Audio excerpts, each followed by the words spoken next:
Neil, it looks like just the three of us. Yeah, we're all that's left. Well, Mo, I understand Mo worked his way into a new deal. Yeah, you got a job in Santa Fe. I heard he forced his way into a new deal, is the rumor I'm hearing. I don't know anything about it. I just know that he loves Santa Fe. I heard that he coerced his way into a deal extension, is the rumor I'm hearing, all the way up here in Toronto. I hear that you're involved in a communist conspiracy. I heard that I'm vulgar and obscene. In fact, just to show you the balls that I got, because I heard the challenge. I got it on tape here. 6 months, let's go. I got on That's a poll that has to be 6 months. It's like climbing a flagpole. What do you mean by that?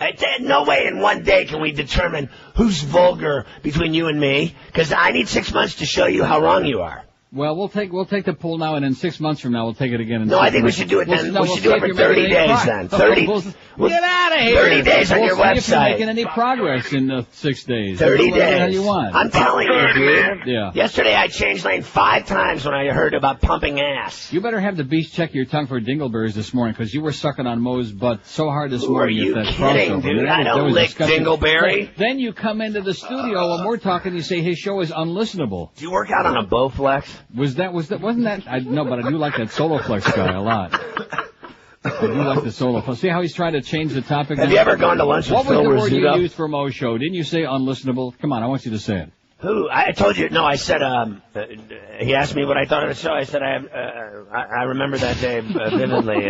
They've really gotten to you. Oh no, he said, "What do you think of the show?" And I said, "I want you to hear our hero Scott Ferrall, our savior. We thought you were the savior. You were going to bring us into promise." He said, "What do you think of the show?" And I said, "Waffling." I said nothing. I said I think nothing of it. You said this morning. I think nothing of it. I wrote it down. You said it's unlistenable. I have nothing of it. I don't listen. I don't care. I like him as a friend, as a golf partner. I don't have any other problems. I want to know how you can talk about assholes and rectums all day and have every sponsor in the world. I'm unsellable. We don't say anything like that on this show. We don't say those things. No assholes, no rectums. No. Rectum. Coons, spics. Hey, well, what does that have to do with vulgar and obscene? See, you don't know the history. You don't know the background of that. You're starting to sound like some of those right-wing assholes on Fox now. You don't know the background of why I use those words. No, but they invited me on their show yesterday. That O'Reilly guy wants to get me. He wants to have me sued.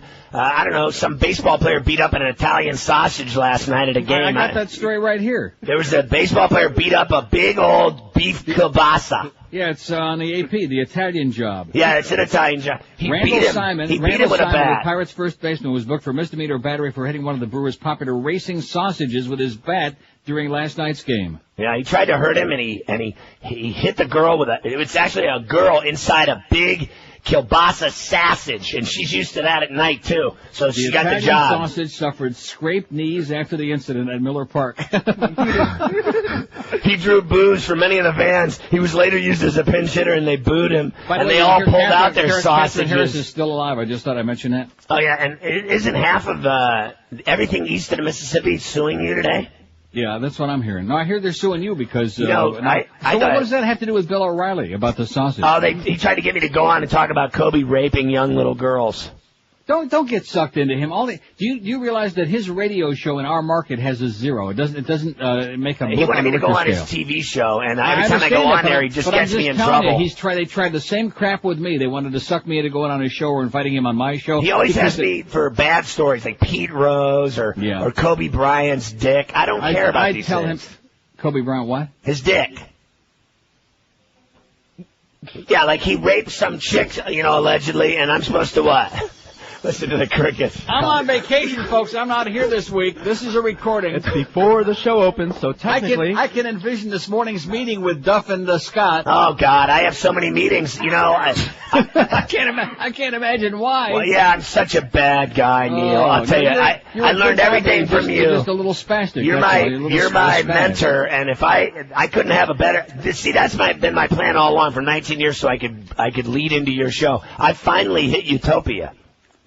Watch yourself. We'll fix you up with. There's nothing better than your show. There's nothing better than your show and my show put together. All the other shows blow. That's right. They're horrible. That's absolutely correct. I won't even listen to any station in this town. The other shows blow. Don't be picking on a Mad Dog and a Hump. Oh no, I love the Hammer. I'm friends with all the. Do you honestly think I sit around listening to Howard and Mandich and Hammer and listening to Mark and Joe? I don't either. Here's me. I don't either. I listen to you. And I don't even listen to me because, you know what? Some of the things I say are disgusting, reprehensible. They're reprehensible. I couldn't have picked a better word. Irregular, right. outrageous, outlandish, Katherine selfish. Harris is still alive, by the way, from Miss Fudge out there, who put a totally erroneous Katherine story on his Harris? website all day yesterday. The great journalist Miss Fudge. Who is she? Totally erroneous. Huh? Who is this whore? She's a bitch that used to be the Secretary of State of Florida. She's the one that was like supposedly diddling Jeb Bush back when we had the. I know you told me she was dead. I wish she was. Daryl Strawberry's dead too. You know, but he was at Disneyland yesterday. And the governor is brain dead. But beside that, because it is runs the governor Daryl Strawberry? Governor Bush. Oh, Governor Bush. Is he our next president? Is he going to be as bad as his brother and his daddy? You know why they were so pissed off with Clinton? They did all the Penisgate stuff because they had it mapped out, just like the Kennedys did. I had no problems with They had it mapped out liars. 2 terms for Papa, and then it was going to be 2 terms for W. Did you like 2 terms Clinton? for Jeb. Did you like Clinton, Neil? I love Bubba. I love What's him. wrong with Bubba? I love him. I love him. If you were married to that bitch, you'd be desperate I liked for him. anything I you liked could get Nixon. on the side. I liked all the bad guys. Great movie I watched last night. I guarantee you loved it. What? American Beauty. Oh, yeah, that's a great movie. Flick. Is that not a great flick? That's pretty funny stuff. And Kevin Spacey was so good in that movie that it was scary. I loved him over there lifting weights in the garage and smoking reefer. Don't spoil the ending, though. The ending was sensational. It was great. Oh, that is just awesome movie. Too good to be true. Great. He's a great actor. One of those typical retired military assholes, but anyway. He's a great actor. You always do watch the best movies, man. I told you that Once Upon a Time in America, the long version when the kid's eating the cream pie thing. That is great. That's great. See, but the thing is, I'm such a pussy. I've never seen Requiem. You're gonna have to give me a tape. I've never even heard of it. Duff has got it. Duff has got my tape. He'll own it to you. Duff isn't in a good mood. He's shaved his mustache. There's a lot of questions. When you're in a meeting with him this morning, be sure and mention I want that damn tape. I just saw Greg Reed. I think he's going to be in the meeting too. They're all waiting for me outside the room. He's in a gray suit today. Well, looking have a good. Great meeting, Scott. Well, Greg works about 1 day a month. You work 2 days a week. With you. Have a lousy day, French toast face. You too. See ya. Leave our buddy Scott alone, okay? All you schmucks in the building, all you hysterical, nervous Nellies. Were you drudge packing? Friday night on E! It's the making of the Enrique Iglesias song, Hero. I can be your hero, baby. Everything is beautiful. Oh, Charity, this is not what Enrique's fans want. Yeah, you need to get in there. You need to get him to cry. I know. That's what they want. I got an idea. Let me see if this works. Would you run? I know you would. Enrique. Yes, my dear. Guess what? What? Santa. He got kidnapped, and the kidnappers, what they want for ransom is you to sing the song. Or they'll kill Santa. That is so sad. Santa Claus is a beautiful man, and yes, I will sing the song. Please cue up the music. And would you run? And never look back. Enrique, Yes. Look at this puppy on the TV. Oh. Isn't he cute? Yes. He doesn't have a home, and he's starving on the streets. Why would a doggy starve on the street? But if you sell enough records by singing the song, maybe we can find homes for all the little doggies in the world. Would you tremble if I touched your lips? Hey, Enrique, what do you want for lunch today? You'll have a Big Bacon Classic from Wendy's. Oh, they don't even sell that anymore. They don't make it anymore because you were bad. I do not remember doing anything. You know what, though? If you sing your song, I'll make it for you. Okay, thank you. And I will stand by you. This weekend on E! It's an exclusive behind-the-scenes look at the making of the Enrique Iglesias song, Hero. Enrique, look, the newest poll is out, and guess what? What? It says you're not sexy anymore. Don't miss the making of Hero. Enrique Iglesias, Friday night on E! Everything Entertainment. Absolutely. 10 past 10 at 560 WQAM. It's been nice being with you here on this great Thursday. Happy Thursday to you. Well, now that we do that lengthy crossover like that, it's almost time to go home already. Right. Well, this fax that you just sent to me, this is like a book about chronic dentists and about the Miss Fudge. See, first of all, I don't respond to scumbags, okay, to silly self-hating queens like Miss Fudge. I'm not going to respond to the crap about the nursing home, and I don't have the balls to do this. I got more balls in one testicle, okay, than you ever had in your whole life, okay? So lick 'em, Miss Fudge. Yeah, see, this is the reason that I'm a little bit slow, I guess. But this is the reason that he decided to make a big simus about that hoax Katherine Harris story, which, by the way, we corrected twice within a matter of moments, but the Sun Sentinel left that out, and the, who else was it? And the Channel 6? And also Miss Fudge, who puts this is a journalist, he puts a totally bogus story on his website, and leaves it up all day yesterday. The one from Sun Sentinel.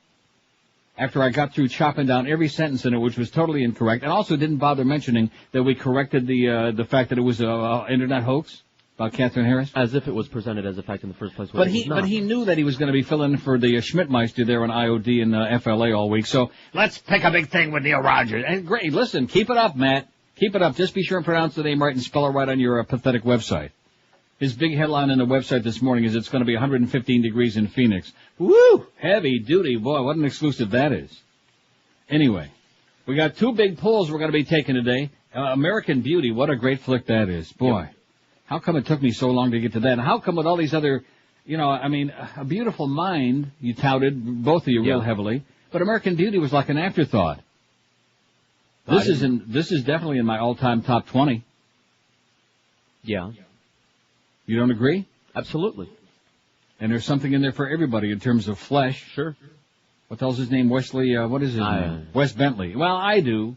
Okay, that may be not important to you. Wes Bentley. Thora Birch. And there you go. Now, what was the name of the blonde? Mina Suvari. Who speaks, if you watch the other stuff on the disc, when you get the DVD, if you watch the other interviews and all the other crap on there, she speaks with a heavy foreign accent of some kind, the blonde, and you're right, she's really skanky. The one that Kevin Spacey was having a nervous breakdown about wanted to, and then almost didn't. It turned out, I knew that. She was a liar. She was a virgin. Haven't I always said the ones who talk about getting the most are the ones who aren't getting any? Right. And she's doing this one, and she's screwing that one. She wasn't screwing anybody. She was a real desperate piece. And he said, oh, well, I'm not going to tell you what happened. See, if I say anything, it'll be like a giveaway. You don't want to give away anything in that story. Nope. I know about the Colonel. But at any rate, we're going to see it's already time for a break, and we haven't even said hello yet. Thanks, Scott. Have a good meeting. Oh, there are rumors floating around about Mo and that contract and about all sorts of stuff. It's just amazing what goes on in that place. 10:13 at 560 WQM. It's amazing what happened. Speaking of Mo, what happened to his head is the same thing that happens to most guys, although most people have got common sense not to leave the house looking like that with a dead animal on their head. If you guys want to look younger and better than you ever dreamed you could look again, and you want to do something about that ugly, glaring, shiny bald spot besides the dead animal, here's the answer for you. Chuck Alfieri and his natural hairline system, the most amazing hair system in the universe. And right now, Charlie's offering his summer special hair system, only $549 for first-time customers. And if you already have any hair system, you can save yourself 50% on service and repair of all types of systems, including shampoo and trim. So here's the perfect opportunity to give Charlie a try. His guarantee is this. You got nothing to lose but your bald spot because you tried Charlie's natural hairline system for 30 days. If you don't love the way it looks and feels and smells, if you're not getting a lot more action than Kevin Spacey, return it for a full refund. Don't delay. Call Charlie today and change your life forever. Look like a mensch. Call 1-800-321-2413. 1-800-321-2413 or check him out on that wicked World Wide Web at charlesalfieri.com. We're Sports Radio 560 WQAM. Go up those checkered pants. Don't miss the latest must-have sensation to hit stores. It's the Tickle Me Bush doll. This chattering little character from the Pennsylvania Avenue Beltway gang will laugh at anything you say. Tell old George W. his surplus is all dried up, and he'll laugh. Tell him his military couldn't fight a Boy Scout jamboree on a warm summer day, and he can't help but laugh. And you'll laugh, too, as this Tickle Me Bush doll puckers his face to one side and wiggles his ape-like ears uncontrollably. Tickle Me Bush is sure to be the biggest thing since the Al Gore grows a beard chia pet. You'll laugh, you'll cry, you'll kiss $49.99 goodbye with the Tickle Me Bush doll. Every Republican household is sure to have one. If you act now, 10% of every doll sold will support stem cell research, the Missile Defense Shield, and Alaska oil drilling. He's cuddly. He's hysterical. He's got ape-like ears. It's the Tickle Me Bush doll. Now sold in stores wherever guns, ammo, and NRA propaganda are sold. 10:19 at 560 WQM. Happy Thursday, too. See, Miss Fudge, if you read that entire fax, the one that's like a book. Right, I didn't. Got rid of Dennis. Actually cut off Desperate Dennis, old Double D. Yeah, if you read the whole thing, come to find out he was calling, well, if Michael Savage got fired, we got a guy here in South Florida, blah, blah, and went on about, to misquote all the stuff I say and the N-word and this and that. And Miss Drudge, to her credit, said I've got the right to say whatever the hell I want, and as long as I got sponsors. See, the bottom line is Matt Grudge is obsessed with me. Obsessed. He's listening right now. Good morning, Missy. Hope you had an active night last night. even if only with yourself. He's obsessed. Do you remember the day that he was standing in the studio? Right. And when he went to your Pizza Loft appearance, the last one that you ever did. Staring. He's staring. I think he's got the hots for me. I knew somebody would eventually. Maybe with bad eyesight. Obsessed with me and his program. So, and that's the real reason. See, he couldn't do it any other way because his right-wing buddies would have been pissed off. That's the real reason that he put that story on there with the picture of Katherine Harris yesterday and kept it on there all day long. Because it says, WQAM host 560 Neil, top-rated talk host in South Florida, all of that good stuff. It was a clandestine way of promoting the show. Thanks a lot, sweetheart, but you're not my type.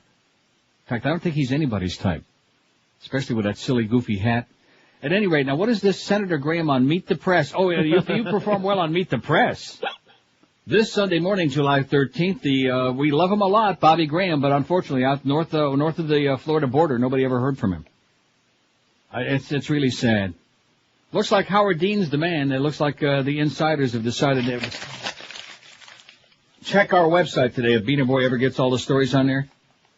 That number 16 that I sent you, what the hell's the number? The number has no meaning. Called Beyond Bush Part 1 by Michael Rupert. It's a very, very lengthy story. If you got some time today, be sure and read that one. You'll find out what it's really all about, the people that are pulling the strings behind the scenes. Anyway, here's today's paragraph from Hillary's book, which has sold over 1 million copies. Oh! And that asshole, what the hell's his name? Mother Tucker Carlson? Mother Tucker Carlson on CNN is going to have to eat a shoe or something like that, supposedly. And, of course, nobody watches that show, which is why they buried it like at, 3:30, 4:30, because nobody's watching it for just a half an hour. See, the reason CNN did that is because if they have it on for more than a half an hour, if you take commercials out, it's like 22 minutes. So that means that there's 11 minutes of the liberal side, whether it's Carville or Begala that day. And they figure 11 minutes of a liberal on here is as much as they can tolerate, so let's bury it when nobody's watching, when everybody's watching anything. Hillary writes, over 1 million copies sold, by the way, which shows how desperate a lot of people are. By the time she turned 14, she could no longer bear the life in her grandmother's house. Her mother she's talking about. She found work as a mother's helper, caring for 2 young children in return for room, board, and $3 a week. She had little time for the extracurricular athletics and drama that she loved, and no money for clothing. She washed the same blouse every day to wear with her only skirt, and in colder weather, her only sweater. But for the first time, she lived in a household where the father and mother gave their children the love, attention, and guidance she had never received. My mother often told me that without the sojourn with a strong family, she would not have known how to care for her own home and children. Isn't that emotional? A whole paragraph today. I just crossed it out. You're the coolest man I know. Almost to the way to bottom of page 3. Oh. You're going to burn in hell. Why is that? Inflicting that on us. But it's like just a few seconds in addition, which is going to save you $28 because I'm sure you'd run out and buy it. I'm going to burn myself if I didn't with read a it here for you cigarette. for free. Here's the result of Georgia's poll yesterday. What's your most trusted news source? Fox News down to 14.1%, 168. Now, some people would say, the right-wingers would say, well, you see, Fox beats everybody else, and Miss Fudge would say that too. But that proves my point. That all the right-wingers they all gravitate to that one spot. In fact, usually it's 17 or 18% with this crowd and this, on this audience. And now it's only 14.1%. Whereas all of us who are either to the left of Attila the Hun or way to the left or anything other than a right-wing nutcase, we're all watching something else. So it's all divided up among all, a zillion other ones you got on here. Fox, 168. Internet news sources, not including websites of other things on this list, 159. BBC 123, CNN 108, NPR 87, WQAM 65, meaning our fine website, since there ain't no news on this radio station, meaning this show and our website, I guess. There's sports news. Like I said, there's no news on this station. Sports! MSNBC 58, 5% of this crowd, boy, they only wish they had 5% of anything at MSNBC. We might as well be off the air channel. New York Times 44, NBC 6 39. NBC 6, that really checks their stuff thoroughly and really get their crap straight. Boy, are they an embarrassment. ABC 10 34, National Enquirer 29, now we're talking. PBS 24, the Scum Sentinel 23, a partner in crime with NBC 6. Nice journalism, by the way. WSVN 720, Wall Street Journal 19, CBC 19, that was my choice. Of course, I get to see it like right on my TV here. You want to hear the CBC for a couple of seconds? Yeah, please. Let's CBC it. Ferrari. It's a fuel which keeps your engine. Oh, they're in the spot. Oh, well, instead of playing that, before I finish with the poll. There's no way. Do you honestly believe, if you were to vote right now? Yes. Neil can argue with me. He'll drop dead. He'll drop dead of a stroke if he argues with me about this. I could play his 2 CDs that he gave me as a gift. Yeah. And you know I absolutely adore this guy. You do. I listen to him every day. I love him. I get along with him. I love George and Carlos. I mean, the Gypsy Hill Pharmacy, I hang out in there every day and listen. But there's no way. I could play 5 songs off of each of those CDs, and every one of them offends at least 5 to 10 groups of ethnic diversity. There is no way that I am more vulgar than that guy. Okay, so that's going to be our first poll today. We'll find out. And then, like you said, in 30 days and in 6 months and whatever else, if we're all still alive. Although Mo says I'm dying, and Miss Fudge says I'm like under nursing care. Right. Now, is that a male nurse or? Oh yeah. Yeah. In fact, he's the twin brother of what's his name of Wes Bentley. Enemas? You get enemas? CBC. Oh, I don't want to get too deep into that. CBC 19 votes. BET 18. Do they do news on black entertainment television? You know what? Somebody called it in, so I don't know, but we put it on. WIOD 17, USA Today 13, CBS 4 13, Miami Herald 13, way down the list. Washington Post 13, International News Channel 12, Time Magazine 11, C-SPAN 7, The Globe 7, meaning the tabloid, Newsday 5, The Star 5, Telemundo 3, Warner Brothers 39 2, Univision 1, and UPN 33 none. So look at that. I've told you we have no Spix listening anymore. We certainly don't have the ones who are watching Telemundo and Univision. Right, well, we have the English-speaking Spix. Yeah. How many of those are there? About 30, man. Wow. A small but select crowd. Here's a fax that says, boy, we got a lot of faxes. We got today's poll. Well, let me do today's poll real quick. The first Scott Ferrall. Neither one or who's Scott Ferrall. Okay? Is there any other choice? I hate George. Now get out of here. No, I see that when you put something on there like that, it's like an outlet, and then a whole bunch of wackos go to that, and it skews the whole poll. This poll is much too important to Scott. I really don't give a crap, but it's too important to Scott, so we don't want to dick with it. See, now when I use that word, I know how to use it.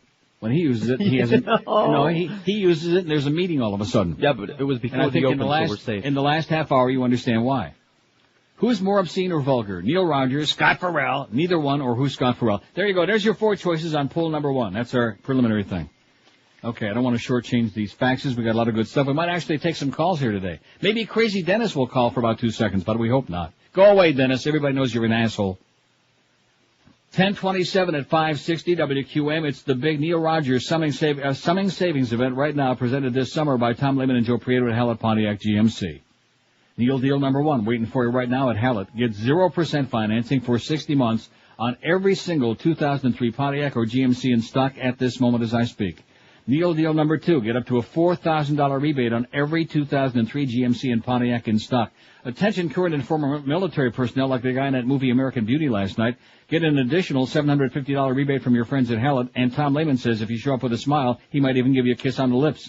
Neil deal number 3, lease the new 2004 Grand Prix GT1 for as low as $289 a month. It's a 36-month lease. Talk to our good close personal buddies at Hallett for details. And right now at Hallett, they still offer you this. You can test drive a vehicle for 24 hours, take it home, take it to work, take it to a Marlins game if they ever show up at home again. And as always, be sure and check out their great unbeatable selection of pre-owned vehicles as well. And don't forget, if you're nervous about going car shopping because your credit is a little on the shaky side, that's never a problem when you do car shopping at Hallett Pontiac GMC. You'll find them in 13401 South Dixie Highway. That's US 1 across from the Falls. Open every day, 7 days a week. If you want more info on those special deals, just call the Neil Deal hotline toll free, 1-888-534-4211. That's 1-888-534-4211. Don't forget, all Neil deals subject to credit approval. See our friends at Hallett for details. Hallett Pontiac GMC. You'll agree with me. I'll bet George's life on it. They are professional grade. Let me say it again. They are. See what I said? I'd bet you. Well, how about Beaner Boy too? Live and local. This is Sports Radio 560 QAM. Yes.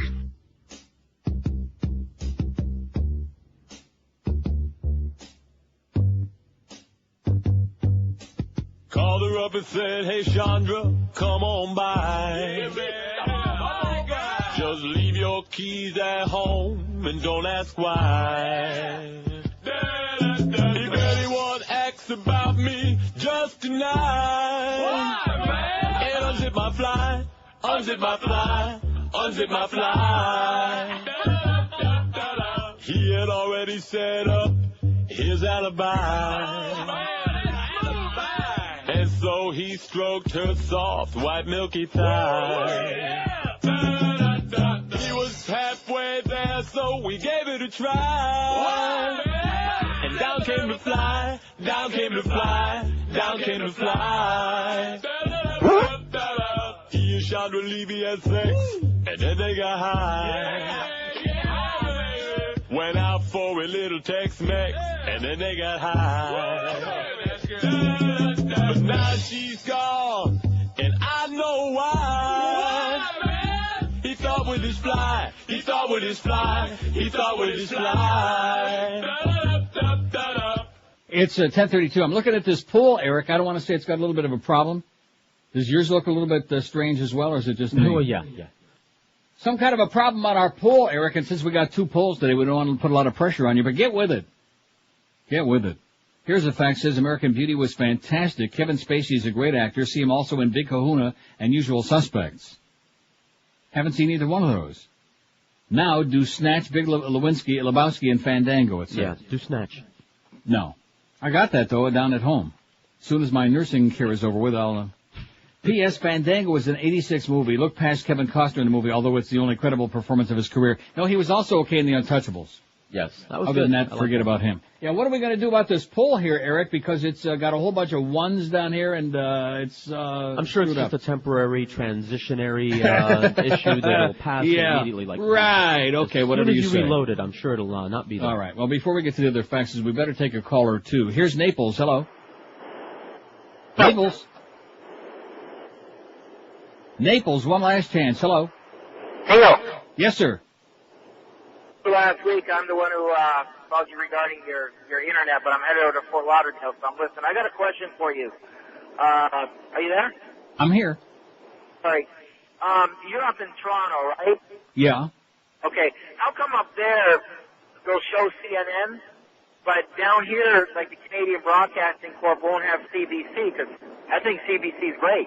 Because the federal government doesn't want you to see the real news. They want you to be brainwashed. No, you're laughing. I'm just telling you right now. The American government doesn't want you to see the real news. They want you to see to limit the choices you've got. All right. Now, up there, because I have family up there, but up there, do they have, like, the BBC like they have here also or not? The BBC? Yeah. Let me put it on for you, Pally. Meet. The proceedings are hijacked by there the it is right there. Between India and Pakistan. Have a great day, sir. Yes, often it is overshadowed by such events. Some Indian guy, whatever the hell he is. 567-0560, pound 560 on the AT&T and Verizon wireless line. This poll is not flying, Eric. This poll is screwed up. It should be fixed already. He screwed up my whole damn thing here. Warning, pages expired and all kinds of crap going on here. Oh, there it is. Wow. Who is more obscene or vulgar? There are 33 votes on there. Scott Ferrall 10, neither one 10, Neil Rogers 7. Who's Scott Ferrall 6? Well, there you go. It's going to be nip and tuck, nose to nose, and I can take it. I can handle it. As long as I got my friend Miss Fudge on my side. Right? Oh, yeah. What are you laughing about? He's one of my most devoted fans. Your press agent. He could just as easily be. Do you realize how many trillions of people see that website is every day? About 30, man. 30 trillion people see that thing every single day. That's why he left that story up there with my name and the call letters and the whole thing, spelled it right. Blew Dennis off his show yesterday in IOD. Nice going, Miss Fudge. You're the best, baby. He's a great urinalist. Here's Riviera Beach. Hello. Neil. Yes, sir. American Beauty? Yeah. He dies?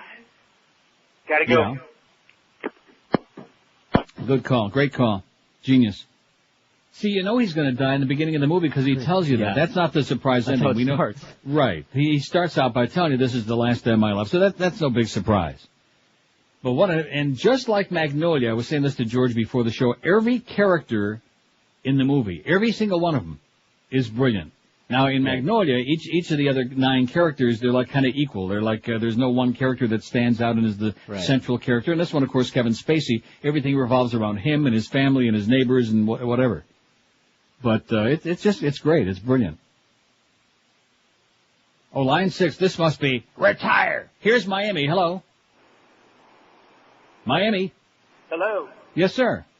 Neil, good What to a hear your voice. I disappointment. thought you were on vacation. I was really happy to find out. Tuesdays and live. Thursdays during the summer, pal, just to keep my foot in it. Tuesdays and Okay, Thursdays. very good. Listen, I've listened to you for a very long time, and I just don't understand one thing. I mean, you're very smart. I mean, you're right about so many things, about God and religion and all that stuff. Yeah. But you are so completely wrong when it comes to economics and politics. I can't understand how you don't see the contradiction. Oh. I mean, I can understand rejecting the Republicans because of the right. Sir, okay? I reject both parties. I'm one of the few course. people in this country who'll tell you the goddamn truth. Both parties suck. They're both owned by the same special interest, and the Democrats are a bunch of wimps, which is why we got this scumbag in there right now. Fine, but you call yourself a liberal. And a liberal is somebody who believes that, as far as the economy is concerned, listen to me. And With you're all one due of the respect. rich, With all due, I'm what? You're one of the rich too. That's dragging along all this dead weight. I don't understand why you have. Let me say this to you, okay? Somebody asked me that a few months ago about this latest tax cut of Bush, and they said, "Well, you're going to get a lot of money back." I said, "I don't want it. I'll take it, of course, because they're going to give it to me because I pay a fortune in taxes, but I don't want it." That's the They're difference, not giving okay? you anything. It's your money, Neil. That's the whole point. It's like the left wing. They want to take the most productive people in the world and divide them in half. Sir, I'm not going to argue. I'm not going to argue left wing, right wing. I quit that like 20 years ago on this show. I'm not. You believe whatever you want. I'm not going to change your mind. You're not going to change mine. Okay? We have a bunch of Nazis who are running this country right now. Your freedoms are dissipating by the minute. And have a nice day. Okay? Oh, it's like light bulb radio. With everything else that's been going on, and this guy wants to call. He loves the show. He's glad to hear my voice, but he's going to convert me to whatever. It's not going to happen. You're spinning your wheels. It's boring. It's ponderous. Oh, it's the right against the left. Oh, look at that. The Dow is down another 90 points and the NASDAQ 21. This phantom rally that we just had, it's not looking too good again today, you know what? And the euro is still up there at about 113. Canadian dollar's up to like 72 to 73 cents. The American dollar is still in the crapper. All I can tell you is that unemployment is an embarrassing 6.4%. 6.4%. This man has lost more jobs for America, 2.5 million in just 2 years, than any president since Herbert Hoover. Anybody remember him? Uh-huh. Yeah. AKA the man who gave us the Great Depression. I remember his vacuums. And they were great. They sucked. Yeah, they sucked big time, just like this president. Sir, have a wonderful life. I'm not going to chastise you because you don't agree with me. You're entitled, but don't try to convert me with your with your pseudo-economic political bullcrap. Okay? I don't believe in fascism. That's one of the reasons that I could never be involved with this, with what's going on in America right now. And that's another reason I'm delighted to be here a part of the year in Toronto. And by the way, Miss Fudge, I'll be bashing Bush just as much when I'm down there all winter long in South Florida, in sunny South Florida. From the nursing home. In my nursing home. In fact, maybe he can visit me in the ACLF. It'll be right up the block on the beach there. Yeah. Oh, yeah. It's the Continental. Neil's staying at the Continental nursing home, and Miss Fudge comes and visits and feeds him every day. He can wheel you around. He can spoon feed me. You know, that real soft, whatever that stuff is. Pablum. Yeah, pablum. Well, he specializes in that. Boy, I never realized just how obsessed that child was with this program. Well, it's probably a fact. He came to your last appearance. I understand that. He comes to, he's always around. Came to the pizza loft, and poor Lynn Samuel, she's in the background. I thought she was his mother. I'm sorry, Lynn. That's what I thought. No, I really did. I don't know. I figure this guy lives with his mother. I really thought that. You're laughing. That's what I told you. So did I. I know. Well, that's because she didn't have the nerve to come up and introduce herself, or he was too rude, one or the other. And by the way, Lynn, I did block you on my email, so I can't talk to you anymore, but I just can't deal with it anymore. She's in denial about certain things, and she's entitled. She's entitled to pick her friends. Like Mo can pick his ass, she can pick her friends. Now, how's this poll coming? Wow, Scott! You dick!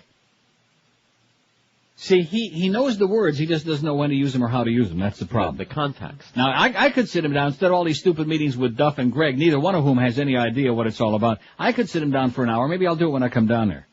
And explain to him where the problem lies, and everything would be great, because we're doing too well now to screw it up, okay? If you want that old fart on in the morning with Geldy for when everybody's asleep, I don't really care, in spite of his comments this morning. Well, much to Neil Rogers' chagrin. What do I care? I don't care if he's there, as long as he's not in the building when I'm there, number one. And number two, it's like the Fredo thing, remember? Right. When Michael was going through the thing, I don't want to be in the house and Mama's house the same day that you are. And that's it. Get him out of the building when I show up there. That's number one. And number two, have a nice separation between his crap and us. And that's what we got right now. Separation between his crap and us. 85 votes. Who is more obscene or vulgar? Scott Ferrall, 31. Neither one, 20. Who's Scott Ferrall, 19. And Neil Rogers, 15. How do you like that, Scott? Huh? I guarantee he thought it was going, and then he's giving me, let's wait 6 months, let's wait 30 days. 1041 at 560 WQAM. Hurricane season's here. Before a storm hits, you always put up shutters to protect the windows and doors of your home. But what about the roof of that house? The Somay Paint Factory makes roof mastic. It's a roof coating that can help you hurricane-proof your roof. Somay's roof mastic saved hundreds and hundreds of roofs during Hurricane Andrew, while unprotected roofs were absolutely peeling off and flying down the Hershey Highway. Somay's also got waterproof coatings for every kind of roof. Call the Somay Paint Factory at 305-633-6333. The Somay Paint Factory is the oldest quality paint and waterproof coating manufacturer in Florida. Somay will save you money because they eliminate the middleman markups. They sell to everybody at wholesale prices that are 60% lower than what you'd pay for the same national brands in your retail store. So protect your home and property and save a lot of cash from South Florida's tough tropical climate with the best paints and waterproof coatings at the best prices. Call Somay Paint Factory, S-O-M-A-Y, at 305-633-6333 or find them on the web at Somay, like I said, SOMAY.com. You save yourself a Schmidt load of cash when you buy direct from the Somay Paint Factory. Be sure and tell them that Ancient Neil told you to call 305-633-6333. Live and local. We're Sports Radio 560 QAM. Rogers. 560 WQAM is relieved to present the Ferrall and Geldy Show. Stop! Boy, it sure smells better in here now that Mo died. Yeah, I don't have to bring a towel to wipe the chair off no more. I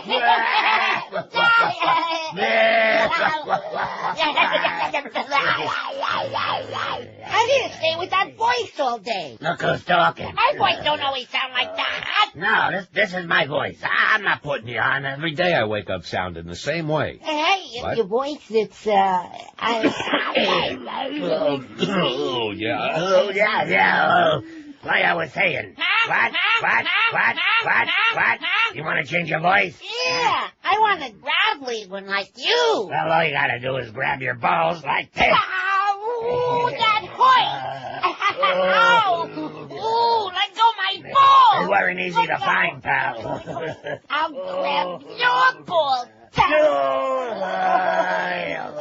We'll taunt you good with the Kung Fu grip. Yeah, your voice changing yet? Yeah. We got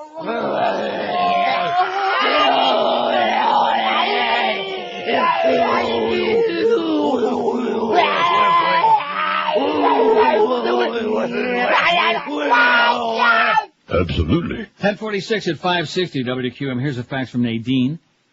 Says, I saw Pirates of the Caribbean yesterday, and it was a real treat. Great. Johnny Depp played a very, very swishy pirate, Captain Jack Sparrow.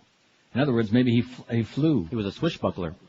His acting role was another unique one, comedic and sensual. He deserves an Oscar just for his looks and charisma. A well-needed diversion from Sarah Goldfarb, Memento, and Pi. Oh, Pi was on again yesterday on one of those, on like IFC. Pi. And he still stuck the drill in his head at the end of the movie.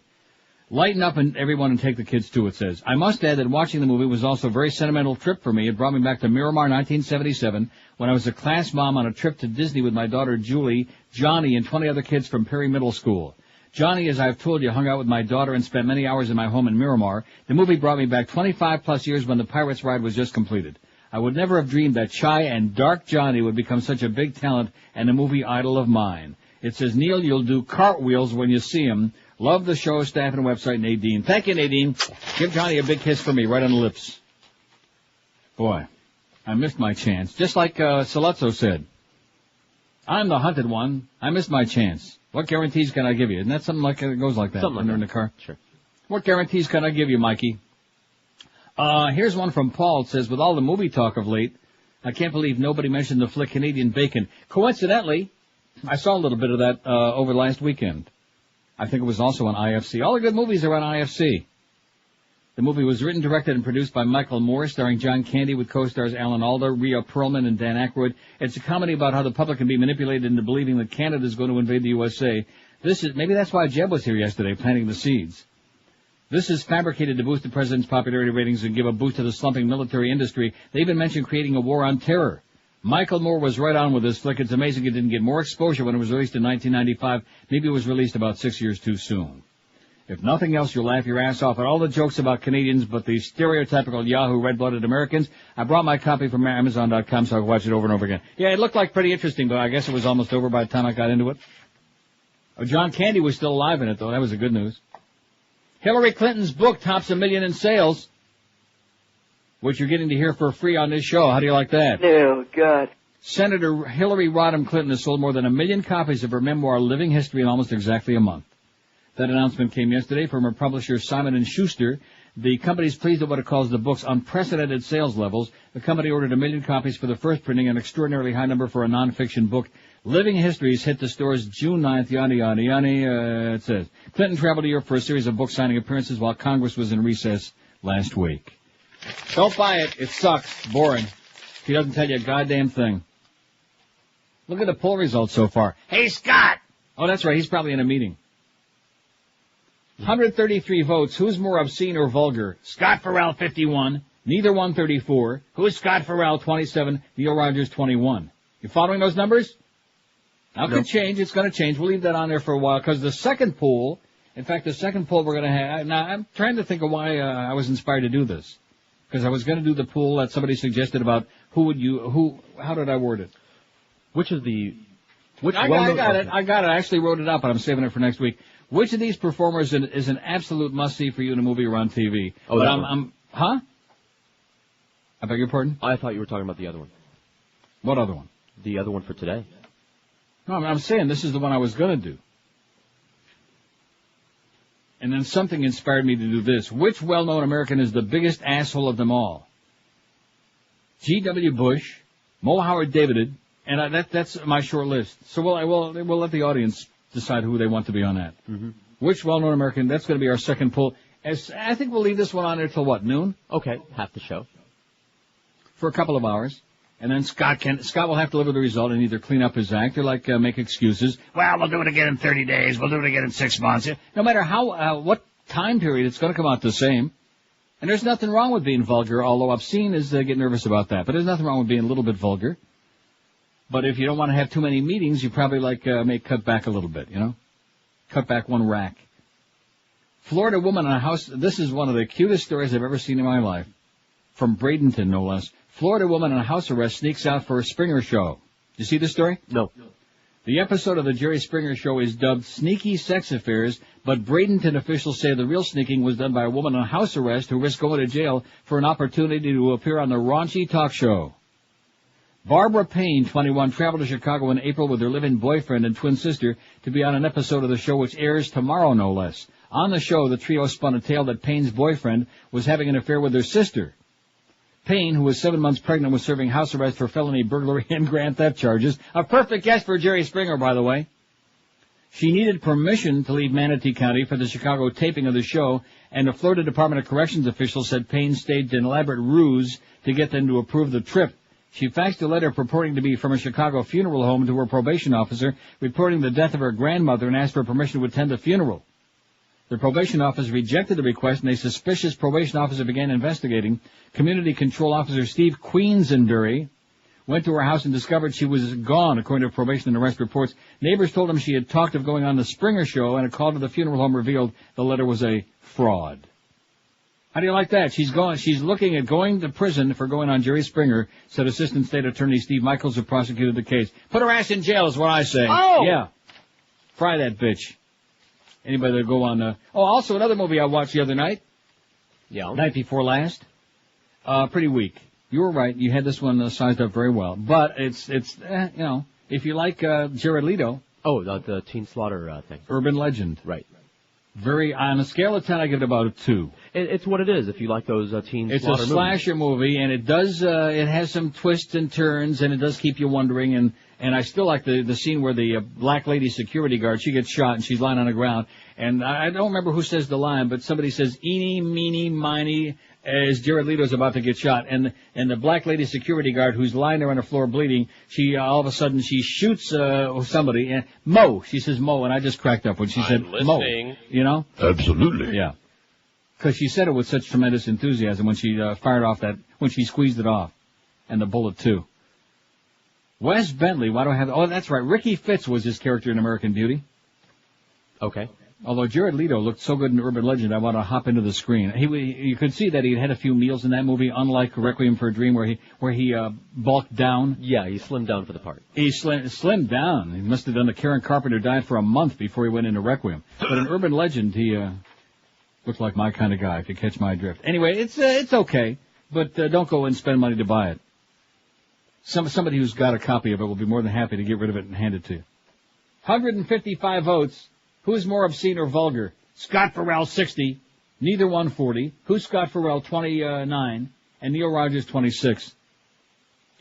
Got a big lead on me right now. I'm going to work to try to catch up.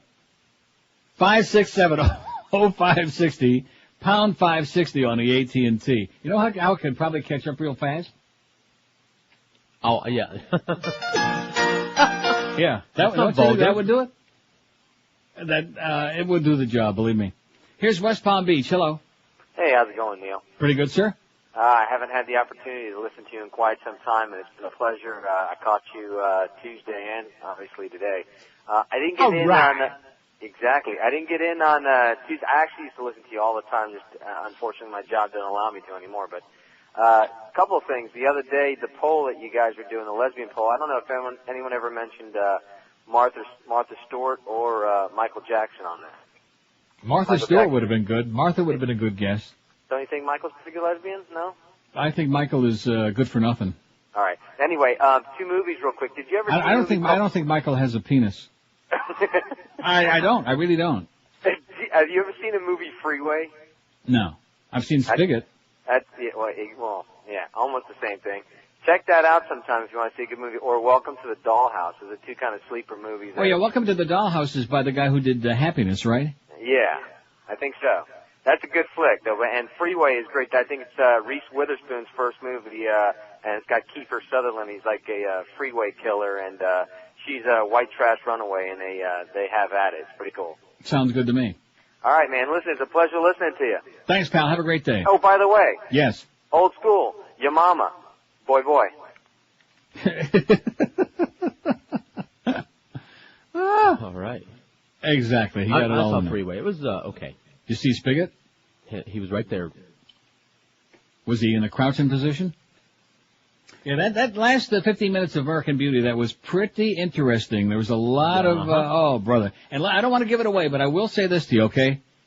Haven't I always said that every single homophobe that I've ever encountered in my life is a closet fag? Yes, every single one of them. I've always said that, and I stand by it. Well, it has to come from somewhere. There are no exceptions. Everyone that's obsessed with that is for a particular reason. It's something inside themselves that they hate, they can't deal with, that they, Why would whatever. you care otherwise? Exactly. Who the hell cares?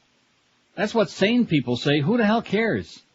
That's what the Supreme Court, even our right-wing Supreme Court, said 2 weeks ago. Who the hell cares what the consenting adults are doing behind closed doors as long as nobody's getting hurt or abused or whatever? Sometimes it hurts, I hear.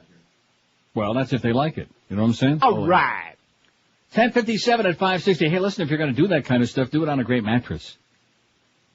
If you're waiting to call Dial a Mattress and your old one is lumpy and bumpy and worn out and the mattress too, I have no idea what you're waiting for because like I've been telling you for several years now, this is the intelligent way. If you want the very best brands at discount prices every single day of your life with no hassles of showroom shopping, here's the way you do it. You pick up the phone, you call 1-800-MATTRESS, that's it.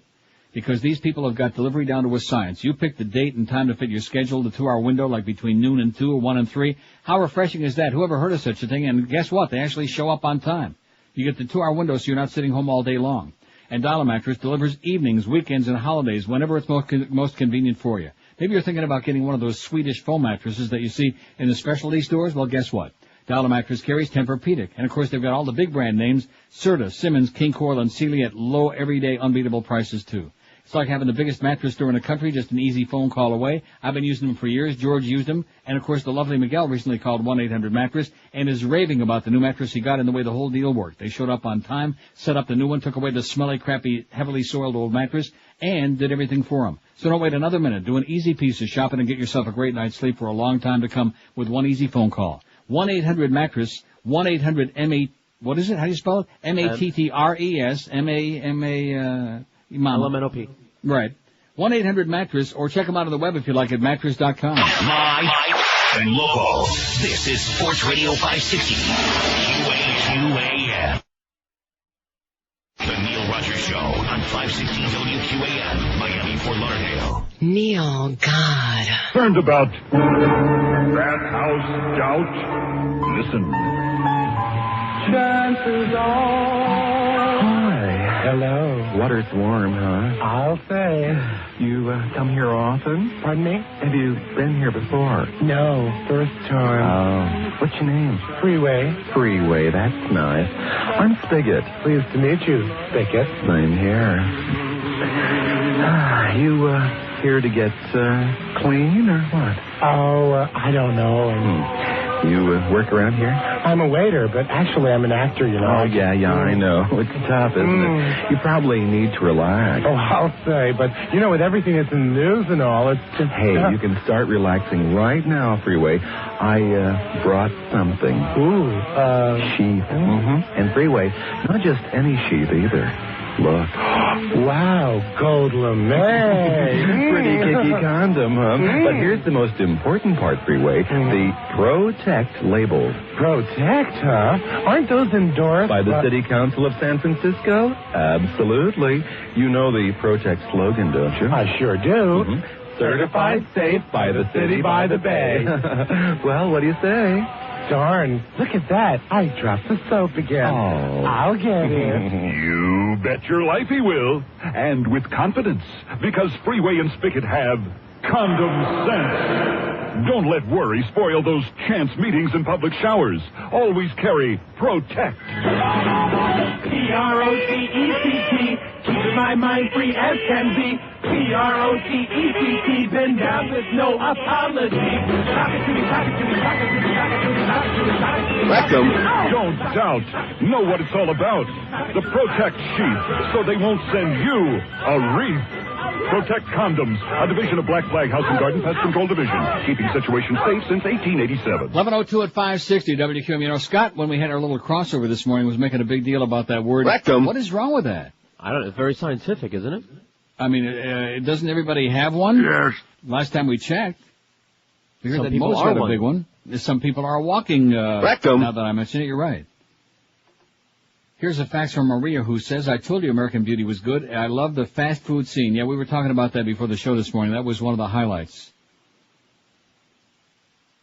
When Kevin Spacey quits his job, gets that great severance package, kind of blackmails himself into a severance package. Kind of like some people kind of like coerce their way into like an extension of their contract. With the rumors that we're hearing, huh? I'm not talking about anybody specific. Absolutely. But I just hear these rumors about how some people pull off deals like that. Anyway, and then so he goes to work at a fast food joint, and they say, you're a little overqualified, a little bit too old for this. Oh, no, I've got experience. And so he's working the drive-thru window, and I don't want to give it away. But it is a great scene. And by the way, it's not a good movie. It's sensational. I give it like 10 on a scale of 10. It's one of my... all kinds of stuff. Yeah, and I got it in my hand right now, and the DVD as well. Winner of 5 Academy Awards. I mean, what's not to like? Over 275 top 10 lists, named Best Picture of the Year by over 65 critics. Now, what year was this? 2000...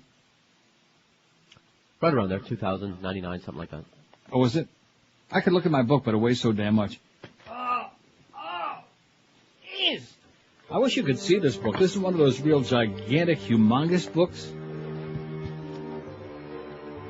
About 4,000 pages. Let's see. This is my bone book. The name of this book is Video Hound's Golden Movie Retriever, 2003. You know me with the Golden Retrievers. I like them anyway, so I was attracted to. Plus, it's so damn complete. Let's see. American, what is it? American Beauty. 99, Carlos just said. Not in here. No, I'm just joking. 3.5 bones. 1999. Only 3.5 out of 4? That's not what it deserves. What could possibly be the knock on that flick, huh? We want our half a bone back. 5670560, pound 560 on the AT&T and Verizon line. We're also taking your nominations for our second poll that'll go up around noon. Which well-known American is the biggest asshole of them all? The reason I say well-known, it's got to be like a public figure, you know, right. Not like Tom Schwartz who lives down the street or something like that. Public figure. Here's a call from Boynton Beach. Hello. Neil, bring out the peppers and salsicha. Hey, Neil, I needed to ask George a question. If he'd received my fax concerning an internship, possibly on your show. Yeah, I got it, and I filed it. Did you? What happens from there, George? Okay. I'll get back to you, Diana. As No, soon it's as not Carlos is late one more time. It's not Diana. Oh, yeah, as a matter of fact, you might have a good shot at it because Carlos is like right on the edge. I would love to be on his edge. On whose edge? Your edge. Goodbye. Oh. Filed it in the other file, yeah, okay? Right, I just that green one on the floor there? I just defiled it. Yeah, Carlos is right on the edge because he just doesn't understand the meaning of, getting there like on time and getting the bedtime stories done before we start the show and being prepared to like be a part of the show with us and do the things, he just can't get it done. Can he? Deathly silence again. Absolute deathly silence. I mean, I'm working. He's busy. He's busy doing the stuff he should have been doing about 9:30 this morning, right? Getting all those in. Of course, he probably crapped his pantaloonies when he came in and saw I had 18 bedtime stories for him to put up on our website today. See, I don't believe in dicking around. See, there he said that again. I don't believe in that. If we're going to have a website in there that we can be proud of, and mostly thanks to him, but nevertheless, then let's consistently be on it, okay? Not the slipshod and schlock and whatever the hell you get around to it like it's an afterthought or after birth or crap like that. Get with it. Which is more, and in addition to which, isn't today payday? Yes. No. For the hell it's not. Yeah. And for him, he gets paid with like a check. He has direct deposit. I got direct deposit. Because you're on the payroll. Well, isn't that great? I asked him if I could get direct deposit to avoid my banking problems with those bastards at First Union Wachovia. Oh, well, you're separate because you're not on payroll and you're an independent contractor. Yada, yada, yada, That would require the Beasleys to make a little bit too much effort over there in Naples, which, of course, they have no interest in doing. And would also save them having to FedEx the packages over it would save everybody a lot of hassle. Because when you get direct deposit, it's not like a check. There's no hold on anything because they're like depositing the cash in your account, which is probably another reason they don't want to do it. They probably have to take up a collection over there on the street corner to cover the check every payday. Is Clarence still out sick or what? No, I saw him this morning. Saw him this morning? Well, I want to make damn sure that check is in my box, you know what I'm saying? Clarence, get your nose out of the beast's box and get it back into my box, okay? I want to make damn sure that everything is copacetic. Don't need any more damn financial problems, banking problems. Let me say it again. Wachovia Bank blows, okay? I just want you to understand they suck. I mean, there was a nice guy that Rimmer, of all people, got me in touch with, and he listens to the show. I hope he's not listening now. I hope he's working. But, he's a good guy, and he is trying to be helpful. But I'm going to tell you, I'm dubious at best. I'll be shocked if I go another 2 months without another disaster from the ineptitude of them at First Union, where you're not just a statistic anymore, but you're like a 75-digit statistic.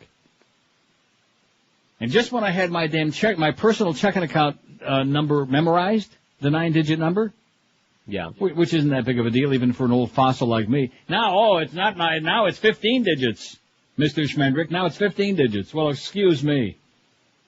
Look at the response we're getting on this poll today. Who's more obscene or vulgar? We started this about 10:35. It's like a half an hour. 204 votes, George.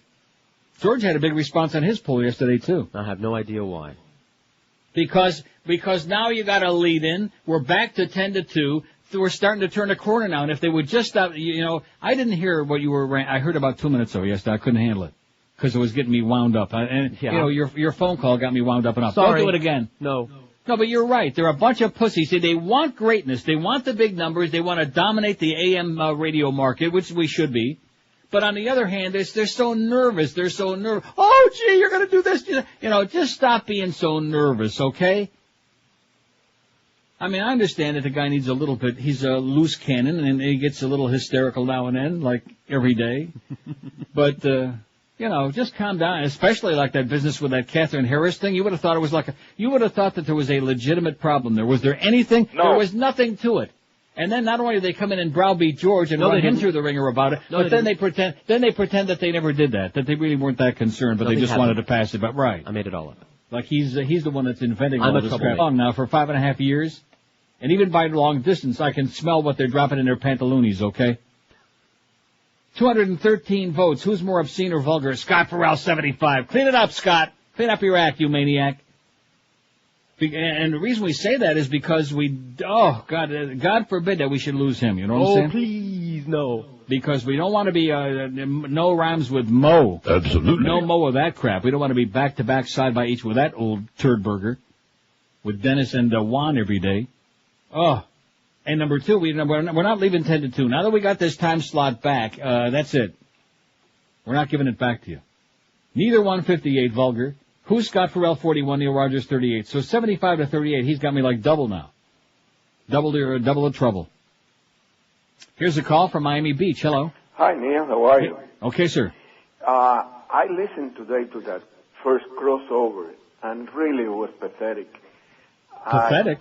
I thought we had a lot of fun today. No, not you. I mean, the first crossover. Oh, you're talking about Mo and Ferrall. Right. You cannot make a guy that is not funny sound funny, because then it's contrived.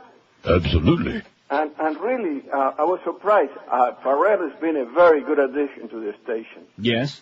And with you, he makes a good couple to listen to for a while. Good couple. Don't say good couple. But if he was a talk show that does sports, he would have half of his listeners. The reason that people listen to him because he is entertaining. Yeah, he's a nutcase, right? And sports shows are boring. Right. Well, you know who the first one who said that before he came on the air last March, a year ago March, was Mr. Mo himself. Made the comment in Barry Jackass's column that sports talk is boring, and you know what? He was right. Well, it's always been to listen to the same people guessing who is better, who is going to win, who is going to lose. That's stupid. Listen, if I have to hear one more word about Zoe, if I ever hear that name again, I mean, with all due respect with his physical problems, but if I have to hear about Zoe anymore, I can't deal with it. Who is Miss Fudge that you talk about? Matt Drudge. Don't you know the Drudge Report? Oh, the guy that is substituting for Snatch? Right, that's it. Oh, now I understand.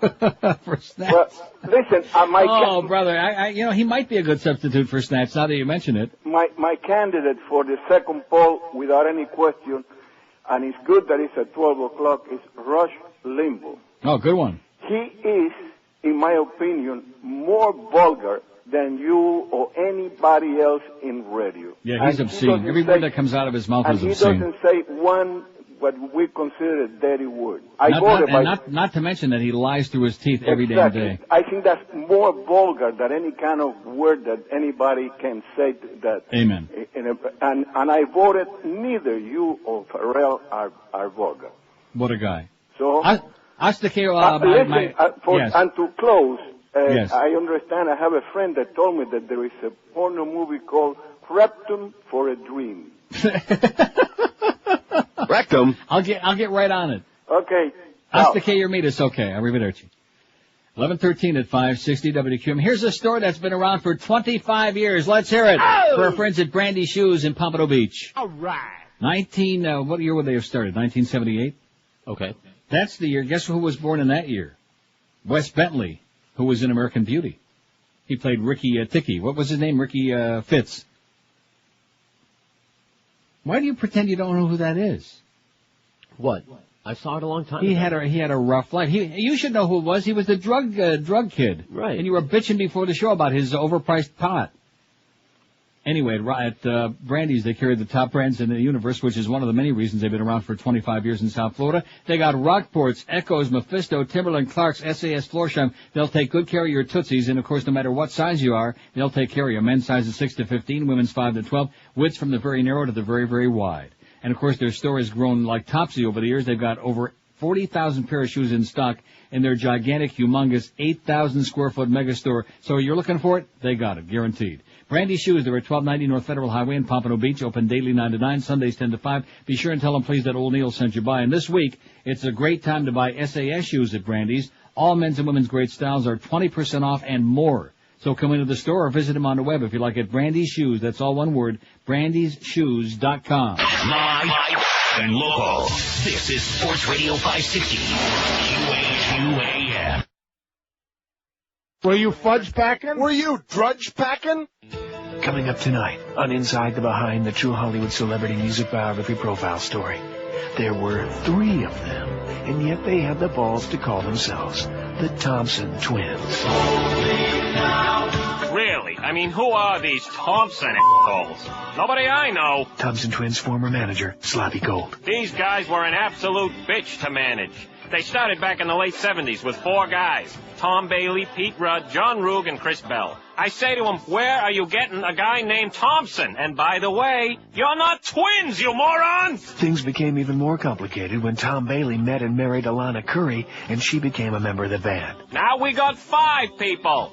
You with your twins named Thompson. Finally, the band's roadie, Joe Leeway, also joined after he displayed a talent for playing the conga drums. This is just great. 6 people, 1 female, 1 black guy, no one's related. Thompson Twins, my cottage cheese ass. But of course in 1982, Pete, John and Chris left the band. Thompson Twins founder, Tom Bailey. And that left the 3 of us, and Slappy was so happy. You're so close, he used to say. Lose the dark-skinned guy and people might actually buy you and your wife as the Thompson Twins. But Bailey refused to kick Joe Leeway out of the band. Luckily, no one knew he was there anyway. So the Thompson Twins finally hit it big. They hit it big in spite of their dumbass selves. Man, they put me through hell. What's that word the Brits use for a masturbator? Wanker! That's it, yeah, that's what they were. Wankers! The Thompson Twins. What's that phrase the Brits use for no longer famous? Oh yeah, no longer famous. It's a big, juicy, sopping wet lick at show business tonight on Inside the Behind. That was another great scene in American Beauty when he was thinking about the blonde chick. Yeah. Who, by the way, was she looked about 15 years old, and he's lying in bed yanking it, and his wife finally, she roused out of a deep sleep and realizes something is happening in the bed. You're masturbating! That's disgusting! She was great. Annette Bening, she was. Yes, Annette Bening was fantastic. In fact, in watching the additional stuff, the interviews, they said once she got into the character that they couldn't stop her, and they were showing some of the outtakes. It was she was wild. Here's a pig report. Pines pigs are on Taft just east of Flamingo. What a surprise. I tell you, if you live in Pembroke Pines, good luck to you. That's all I can tell you. They're obsessive. They're out of their minds. Taft just east of Flamingo. They got it set up with a radar. And also, what does this say? Union planters on Pine Island near Cleary. What does that mean? Oh, onion planters. Well, what does that mean? I don't know. Onion planters on Pine Island near Cleary. Okay, well, whatever. They're out there. Here's a fax that says, Miss Fudge ranting about somebody else reporting a hoax is pretty funny. He carried on for days about the stories that turned out to be total horseshit. One that I recall is the interracial love child that Bill Clinton supposedly fathered. The story made headlines on his website for days. It was complete crap. I guess he forgets such things now. Must be Crisco poisoning finally catching up with him. By the way, can you play Fisting the Night Away in his honor? Another funny thing is how he constantly touts his friend Ann Coulter on his site. Talk about self-hating. She's a piece of work, a virulent, anti-gay fag hag. It takes all kinds, I guess. It's remarkable that 2 such twisted and hateful people found each other, says this faxer. P.S. Good call on American Beauty. Kevin Spacey's excellent in The Usual Suspects as well. And one final film, disregard your pet beaners and try Heat. Pacino and De Niro give 2 of their best latter-day performances. Epic crime drama I think you'll like. Okay, so I gotta get Usual Suspects and Heat. If you must. What? Why, you don't like Heat? I own it. You want me to buy? You want me to send you No, my okay, I'll copy cross of it? that out. Cross it out. I heard bad things about it. But Usual Suspects, everybody said, is pretty good. It was long. I mean, it was all right, but it was just long and fat and thick and not what they wanted. Oh, it was long and fat and thick? Oh, I guess you like that sort of thing. Are you talking about Wes Bentley again? He was an interesting guy, Wes Bentley. When I first saw him in the movie, I thought to myself, he's kind of strange looking, But then again, he was supposed to be strange looking because he was like a little... And then, of course, when we find out about his family, how'd you like his mother? Forget about the father. Woo! How'd you like the mother? Talk about ineffectual. Talk about one of those military wives who's been put in her place and taught to just shut up and be comatose 99% of the time. How sad. 246 votes on the poll, Scott. I hope your meeting's over. You're having a safe trip back up to Boca, Scott. He left his French toast in the microwave. And you left your French toast in the microwave. You could have shared it with Muff in their meeting. They could have met at the middle. of the first slice. Who's more obscene or vulgar? Scott Ferrall, 92. 249 votes. Neither one, 64. Who's Scott Ferrall, 51. Neil Rogers, 41. Ferrall, 92. Yours truly, 41, okay? More than 2-1. All right. And that's not a knock, but I mean, he laid down the challenge this morning. Honest to God, there's no way. Do you honestly believe, if you were to vote right now? Yes. Neil can argue with me. He'll drop dead. He'll drop dead of a stroke if he argues with me about this. I can play his 2 CDs that he gave me as a gift. Yeah. And you know I absolutely adore this guy. You do. I listen to him every day. I love him. I get along with him. I love George and Carlos. I mean, the Gypsy Hill Pharmacy, I hang out in there every day. And listen, but there's no way. I could play 5 songs off of each of those CDs, and every one of them offends at least 5 to 10 groups of ethnic diversity. There is no way that I am more vulgar than that guy. Okay. Whatever you say. Anybody buying it? No. Not too many. Okay, so Miss Fudge is getting a lot of free publicity. Don't forget, Drudge Report. I'm sure my name will be on there again soon, okay? Once I get back into my nursing home. 567-0560, pound 560 on the AT&T. We're not getting much of a list here for the other pool. We got to start it at noon. We need to build a list. Which well-known American is the biggest asshole of them all? We've got George W. Bush, Mo Howard David, and Rush Limbaugh. Only 3 so far. Here's a call from Boca, it says on line 9, but beware. Hello? Hey, Neil. Yes, sir. Got 2 for the list. Okay. Donald Rumsfeld and Charlton Heston. 2 good ones. And I got something else. You got to see Big Lebowski. I'm keep waiting to hear you talk about it. It's a great flick. I looked for it the other day, couldn't find it in my music store. I'm different from George. I think he'll probably enjoy it. It's pretty I haven't funny. seen it. Oh, I thought you said you saw it. Now, Beaner Boy's the one who's saying that I won't like it. No, great flick. Okay, I'll get it. Now, I got one other question. I've been listening to you for a long time, and I'm trying to figure out how long. When you had a show when you threw the bird out of the building, and he had to call you over the phone to try to get back in? 91. 91? Nah, that wasn't 91. What are you talking about? That's when you fired him. Get out of here. Okay. I went to IOD in 88, and he was with, huh? I thought it was 89. Get out of here. No way. That's 88. a long time ago, And man. he was with me. I would say it was in 89 that happened. 89 or 90. All right, cool. That was great. I still remember it was funny as hell. All right, later, Neil. Have a great day, Pally. Good old Bird, rest in peace. We had our moments. No, it was my mistake. I was trying to, bring him along. You know how I, try to nurture people and, stick up for them when they're being put upon and people are trying to get their ass fired? You can relate to that. Right, no. And so I, felt sorry for him for extra reason because he was gimpy. He was he had MS. No, it's not funny. He had MS and he walked with a cane, and a lot of times he would try to do stuff that he couldn't do because he would fall down and stuff. And he was, Plus, I'll say this much, and I know you're going to disagree, but when I wasn't there, and I grant you the shows that he did filling in were left to make my blood curdle, but at least he kept, you see what I'm saying? He kept, like you do, he kept the momentum going. I think there's a great parallel there. Ever see George and the Bird together? No. I rest my case. I think it's the same person. I think George is the Cuban bird. El Pajarito. Oh, we got you understand what I'm saying? I do understand what you're saying. But even though in his mind, he thought that, well, look at that, we had the rating only went down so many. He thought that he could do the show, but at least, he would encourage all the people to call in and take cheap shots at me. Right. But that's the way it goes. He would have the Chronics on for hours. He would put them on hold, take a break, put them back on. Are you knocking a dead man? Yes. Well, okay. Throw a temper tantrum anytime you mention the word Cubs. No, I'm not talking about that part of it. That's why I canned his ass. That was why I got him off the show. He was killing the show. And then I had that stroke.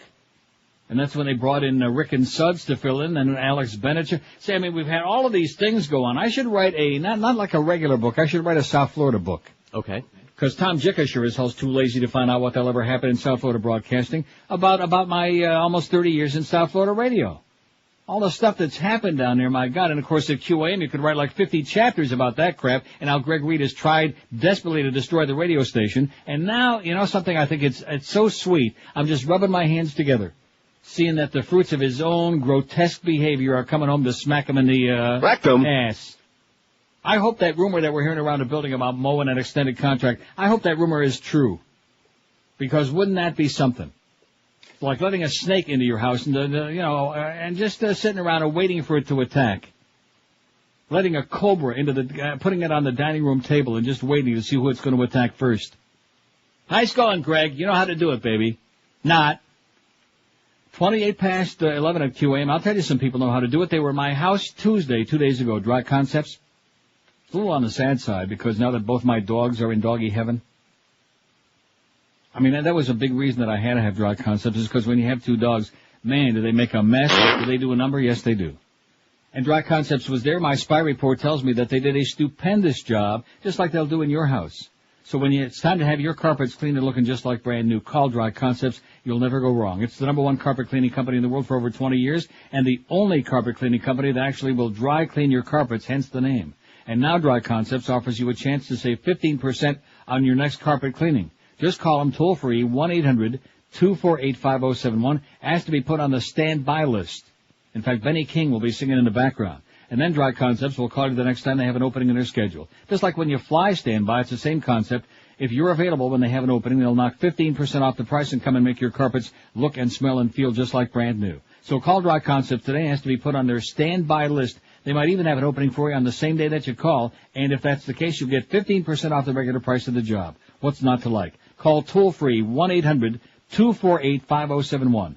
248-5071 or check them out on the web at dryconcepts.com. Live and local. This is 560. The radio's all yours now.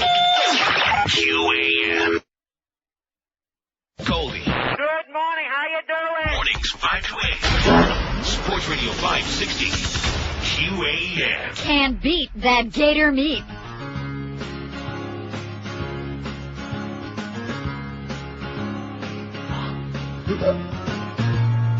George Bush is my name, installed as leader of your land. I don't have much of a brain, but I'm a son of a powerful man. In the autumn 2001, exploitation of human life a bit good. My greedy friends shed in a lust for wealth, forget the shortage. Iraq has oil wells. Oh! Tonight, I tore old Baghdad down. Corporate headquarters were swinging. Tonight, I tore old Baghdad down. And all the rednecks were drinking. They went, turn that TV on. We'll kick their ass with a nuclear ball.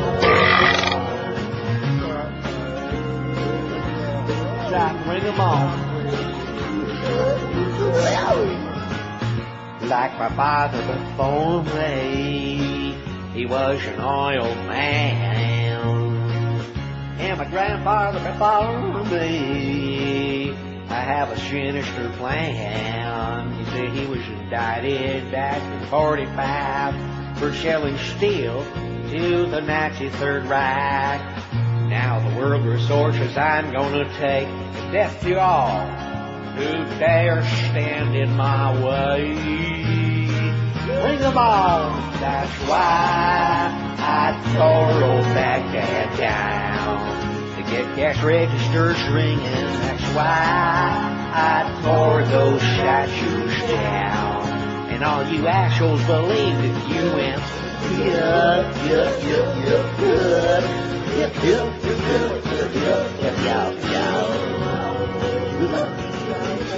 Absolutely. 11:33 at 560 WQAM. We got Joe Rose for the Mad Dog to our new hero, Joe Rose. All right.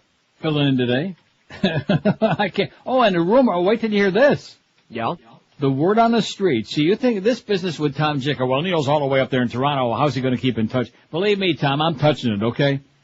I have got my thumb right on it. I know exactly what's going on down there. And guess who Joe is? He has drawn the line in the sand. He said it's all over between him and Howard from Boca. And him. Right. Yeah. It's all over. The gloves are off. Joe Rose, he might actually attack him again today on the air. Howard from Boca. He's had it with him. And he insists, by the way, that there's no question that was him that made the call that day, which he denies. It was Howard from Boca. Right.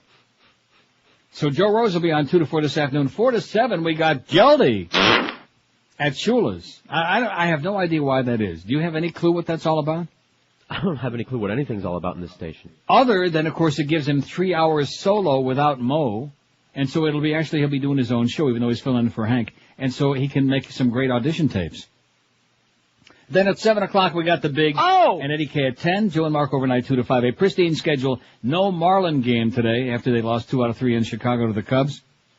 And now we're 12.5 games behind the Braves and 4.5 or 5, whatever it is, out of a wild card. I mean, I don't want to pee on their parade, but some people get a little bit premature, just like here. The Blue Jays now, let's blow a 7-3 lead yesterday, lose 8-7 to the Red Sox. That was it. Don't let me forget on Tuesday to talk to Ferrall about hockey and the fact that the Leafs and the Panthers both will not make the playoffs this season. Okay. Seriously, Tuesday, got to mention that, and also about Dave Van Boring and how he's the most terminal play-by-play guy in the history of baseball. Now, also, see, what I'm doing only these 2 shows a week this year, this is a bad start. The way this is starting out, I feel a little bit over-involved. Do you know what I mean? Last summer, I felt like I'm making a cameo appearance a couple of days a week. This year, I feel like a little bit too much involved. Especially yesterday morning at about 10 after 8. But at any rate... Sorry. Yeah, don't do it again.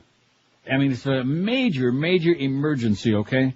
Other than that, I don't want to even know about it. The Hot Couples Contest is coming along big time. Well, we had some really good... By the way, the one picture with a huge schlong on it was cute, but it's not going on the website. Right. Send the real one in, though, because they look fine if they're real people. Yeah, if you're real people and you really want to be in the contest, we're not putting any penises or vaginas on the website. Boobies, no problem. But you have this week until Monday morning at 10 o'clock, and then that's the deadline for the 4th and final Hot Couples Contest for this year. And then the pictures will be up on the website starting Monday, and then all the way through the following Monday, and whoever gets the most votes from our audience wins. First prize is either one. You choose. 3-day, 2-night stay for 2 at the Royal Oasis Resort and Casino in the Bahamas with round-trip airfare on Lake or Air, or 3-day, 2-night stay for 2 at Hedonism 2 or 3 in Jamaica, all-inclusive, transfers, food, drink, gratuities, entertainment, no airfare. You pick whichever one you want. And then the second place, the runners-up will get whichever one of those the first place couple doesn't take. And third prize is dinner for 2 at the world-famous Flaming Pizza Loft. And all contestants receive a Dick Insider t-shirt. All right. And they've got some really good-looking couples on there. I'm not saying we didn't have some in the past, but in the past we had some that were stood out from the crowd. We got a real good competitive bunch this time, you know? Yes, we do. Nothing like having a good bunch. Almost 300 votes on that poll in an hour right now. Scott, they're whipped up to a frenzy. Who's more obscene or vulgar? And I want to lay down a challenge to him, okay? Not golf, because I don't play golf. Golf is for people bored with life. But I want to lay down a little bit of a challenge to the Ferrall Meister. And here it is. Why not have him tomorrow morning on his show on the QAM website? I'm sure that, or can't they do that? They can do whatever they want. No, seriously. I thought Josh Cordes is the one that handles that website. Mm-hmm. Well, what time does he get in? I don't know. He's around the building now, I'm sure. I'm not talking about now. I'm talking about tomorrow morning, like during the Ferrall show between 8 and 10. They can spend, we did this for about 2 hours. They can do 2 hours on his show and ask the same question. You see what I'm saying? Because he can always say, well, that's your audience. They're sucking up for you. And that would be a valid point, So I'm challenging him to take the same poll on QM.com since he doesn't have his own website. He should, but he doesn't. Maybe Mo will own him. And speaking of Mo, we got some great new pictures on there. Oh, woo! Did you mention this the other day? No, I did not. Oh, those of you who've been remiss, I realize it is the summertime and people find other crap to do, but on NeilRogers.com, which this is coming up very slowly, Mo, we had the underneath Dancing Dwarf Mo. We now have little baby Mo in his shorts, who's practicing his karate, and underneath that, we've got. Do I have a name on it or not? I don't think I put a name for you. No, just as I have the body of Bruce Lee and also his skills. So there I am doing my my best Bruce Lee impersonation. And that's just a beautiful thing. And Mo is he looks like he's getting ready. That was cute this morning, Mo. Is Neil going to die pretty soon? When is he going to die already? That was, I'm not sure which I like better, that one or the dentist call, which I didn't hear, thank God. But we had spy reports. We get and you want to know why, Mo? Yeah. So you're supposed to drop in. I'm listening. I'm listening. Oh, it's the best. Absolutely. Thanks, Mo. And we're delighted that you're going to be around another, 2-3 years till he's like 75? Excellent. See, he thinks that bothers me. See, I'm not one of those people that wishes other people ill in their livelihood. I don't try to get people canned. I don't run around a building backstabbing people. If I have something to say, I'll say it either to your face or right here on the air because I know that you're listening. Are you listening? I'm listening. I know it. I don't go pulling all kinds of crap behind the scenes and then pretend to be lily white and clean and goody two-shoes to the public, you know. All his stuff. Oh, well, you can't say this and don't say that. Yeah, well, pretend that he's not pulling all this crap. We're on to you. Been on to you since day one, mister. Silly old coot. 20 till noon at 560 WQAM. Hey, the special July deal, this is the last week for it at Balance for Life. This week, I guess through tomorrow, you get 10% off at Balance for Life when you mention you heard about it here on the Neil Rogers Show. The best deal they've ever offered at Balance for Life, so you can save some cash and lose that weight. Now, I'm asking for the last time. Is the beast on the bag? The 21st is when it will start. 21st? The 21st of this month, Monday. Is there some special reason for that? 21st, I don't know. That's just that's what I was told. Well, the beast is going back on it, which ought to tell you something. I mean, we know he's a slob, but I can relate to that because I'm a fat slob too. But he's tried them all. He's lost 60 pounds in Balance for Life. Then he went off the wagon a little bit, and he's going back on it, 21st. And you ought to be doing it too because it's simple. It's delicious. It keeps you full all day because there's plenty of food, which they deliver to you in your little black sack right to your door by 6 every morning. And they've got 3 delicious gourmet meals in there, 2 delicious snacks, plenty of food, like I said, 5 feedings to keep you going all through the day so you don't have to cheat because you'll be full. No cooking, no shopping, no cleaning, no calorie counting, no carbohydrate counting. They figured it out all for you. It's based on the Zone diet, and believe me, it works. The weight pours off your body. So if you're sick and tired of being overweight, out of shape, lethargic, diabetic, or maybe on the verge of it, and believe you me, it's no fun, let Balance for Life help you lose that weight once and for all. And do it this week and mention my name because you'll save 10% off the regular price if you call this week. Call 954-568-3229. 954-568-3229 or visit their website at balanceforlife.com. We're Sports Radio 560 QAM. They're off and trotting Pinely from the far outside with the favorite Smooth Glide trying to lead there. Give a toot between horses. Don't we want to hear racing from the Meadowlands? Sure, why not? Okay. It stinks in Miami town at 560 WQAM. And now, the 700 Club proudly presents the Honorable Man of God and Morals, Pat Robertson. Hello, friends. God and I want to thank you for sending your hard-earned dollars to help the starving children in Rwanda. May God bless you.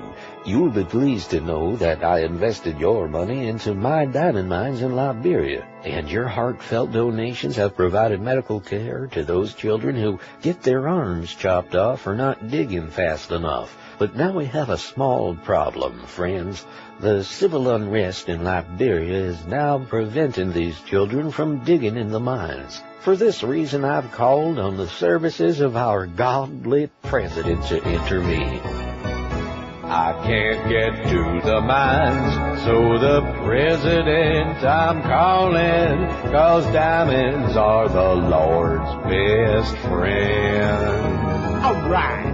Just send in the troops, 'cause my profits are falling and I need access.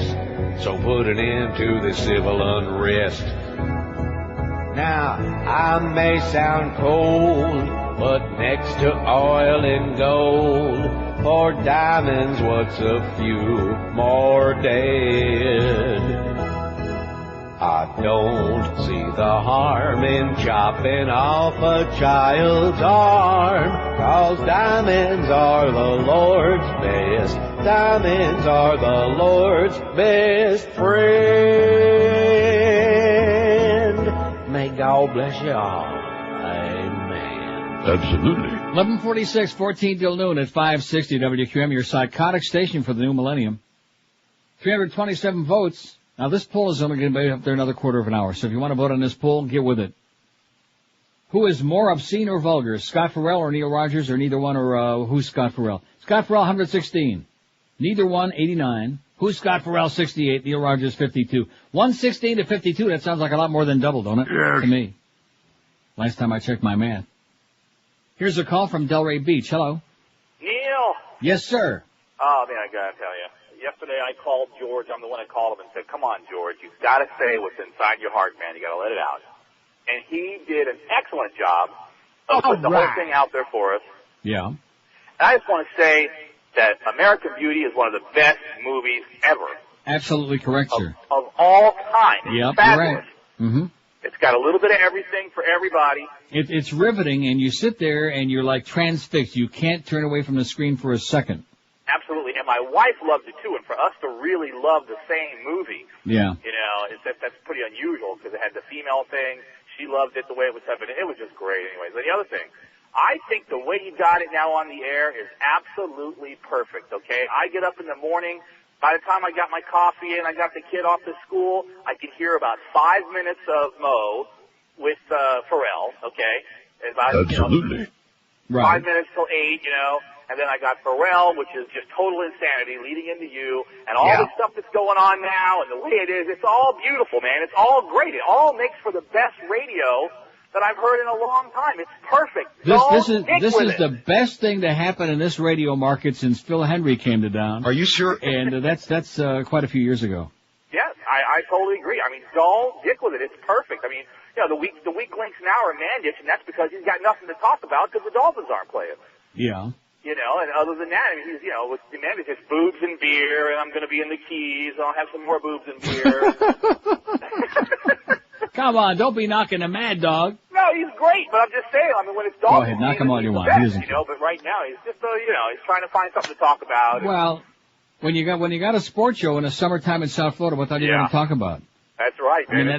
that Marlin business, Ferrall squeezed that for all he can get out of it, but believe me, he's not fooling anybody. And as far as George, you know, he really is the glue that kind of holds your team together there. I mean, you're the superstar, but he, you know, I mean, he really does, man. He's the LePage's glue, yeah. He does a great job, okay? He really does. To be able to fill in for you and put up with, I just thought he's gone so far forward. Yesterday was the best I've ever heard him. There you go. When he's got coming on there and let it out, man, and wasn't a pussy. And he says, thanks for the inspiration. You put him over the edge. I'm glad I did, man. You guys have a great time. And you too, thanks. See ya. Boy, there's a guy that loves this like crazy. Yeah. We can have 1 million of him. And he did. He embarrassed me. What do you mean by that? Because I was going to just shut my big yap. Oh, he embarrassed you into it is what you're saying? Yeah. Well, I mean, why should you shut your big yap? These people deserve the truth. They deserve for their behavior to be outed. Why the hell should you have to take the brunt of their crap? This is, in fact, I want the audience to understand that even when I'm in town, which I'll be there all winter long and at other points, but when I'm there, the general thing is there's any kind of incident, no matter how minor it is, and it usually is so minor that it's laughable. The way it goes is that I leave at 2 o'clock or whenever it was 1 o'clock. A minute after the show, I'm out the door. I get past the damn front lobby there with Freaky Carlos. And, hi, Poodle, with that crap, which I can't stand him. And I'm in the elevator. I'm in the car. I'm gone. I'm up the Hershey Highway, the Turnpike. I'm out of there. There's no point in hanging around. Believe me, I want out. Within 10, 15 minutes, George is sitting in his room in there. And within 10 or 15 minutes, here comes Greg with his hand on his head trying to find that hole to stick it. Kind of like Mo in reverse. So Mo's got his hand in his rectum. And, well, George, there's this, did Neil really say that, you know, it's always George that has to take the brunt, because they're afraid of me. They're scared crapless to talk to me, and Greg never contacts me. It's always he has Duff and or Clarence do the dirty work. Well, Greg wanted us to call. Well, why didn't he call? Well, because he has no balls. Because he's scared crapless of you. Because he knows that you'll out him for being incompetent, and you know what's really going on. So instead, it's always Duff and or Clarence who have to do the dirty work and call. Well, Greg wanted to know about this, and did you really put Mo's address on the website? No, we did not. No, we did not. Talk about juvenile and childish. Are you sure? Oh, I'll check again for the 400th time. It's like kindergarten because you're dealing there with management that's squirmy and squeamish and in addition to that can't leave things alone and the most important of all is haven't got a clue what talk radio is all about. Keep in mind, this isn't a talk station. This is a sports bar with a transmitter. You're supposed to play sports. Oh, sorry. Sports. See, you're letting the euphoria from this last guy, you're letting it go to your head. I'm sorry. I know I was distracted. This isn't a talk station. It's a sports station. Thanks, Duff. So the idea that these people know a goddamn thing about talk radio, they haven't got a clue what it's all about. In fact, when we had all that and by the way, you assholes at the Sun Sentinel and the Herald and NBC6, you know, when there's a real story in broadcasting going on, when they were trying desperately, and not just because it involves me, because it was a big story, when they were trying to get me off the air, the right-wingers and certain other people at Newsmax.com and certain others that I won't bother mentioning again. Oh, well, that wasn't a story worth talking about. No, that wasn't worth putting in our newspaper on our TV news coverage. With all the Condoleezza business and QAM caving in and being censored and threatened with all kinds of crap that was supposed to go on. Oh, no, that wasn't a news story. But when somebody faxes us a bogus story about Katherine Harris dying in a plane crash, and we get a correction on it within a couple of minutes after I read it from a caller that she's on live on C-SPAN, and then we get a fax correcting, if it hadn't been anything, that correcting fax we got, by the way, had nothing to do with this show. I still have it here somewhere. You know the one I'm talking about? Yeah. The one that you faxed to me almost immediately. Here it is. Sure. Katherine Harris, victim of net rumor. And it had nothing to do with this show. Right. It says, Representative Katherine Harris is alive and well. Her office announced in response to an internet rumor to the contrary, and the rumor was on that TomFlacco.com, which is what somebody faxed to us. At any rate, to make a long story short, as you know by now, we corrected it within a matter of minutes. Don't bother us with the facts. We're not going to put that in there. No, this is something really worth getting everybody upset about, and UPI is calling, and AP is calling, and the Sun Sentinel. Too embarrassed to put it in the newspaper yesterday morning, by the way, but it was on their website for several hours. And then Miss Fudge, being the comedian that she is, she goes ahead and puts it on her website with Katherine Harris's picture on there. And I'll say it again, thanks for the free publicity, but as far as accuracy is concerned, and speaking of accuracy, isn't he on that station? And didn't he also on his website report breathlessly the night that they dropped the bomb on Saddam's hideout, supposedly? The bunker. And here breathlessly was Miss Fudge and people on the station that he's on now, WIOD, like John Levitt going on, oh, well, Saddam is dead and his two sons. I was driving home from the track that night. I heard it with my own 3 ears. This simple twit, John Levitt, who used to be my producer, a tub of crap on two legs, an idiot.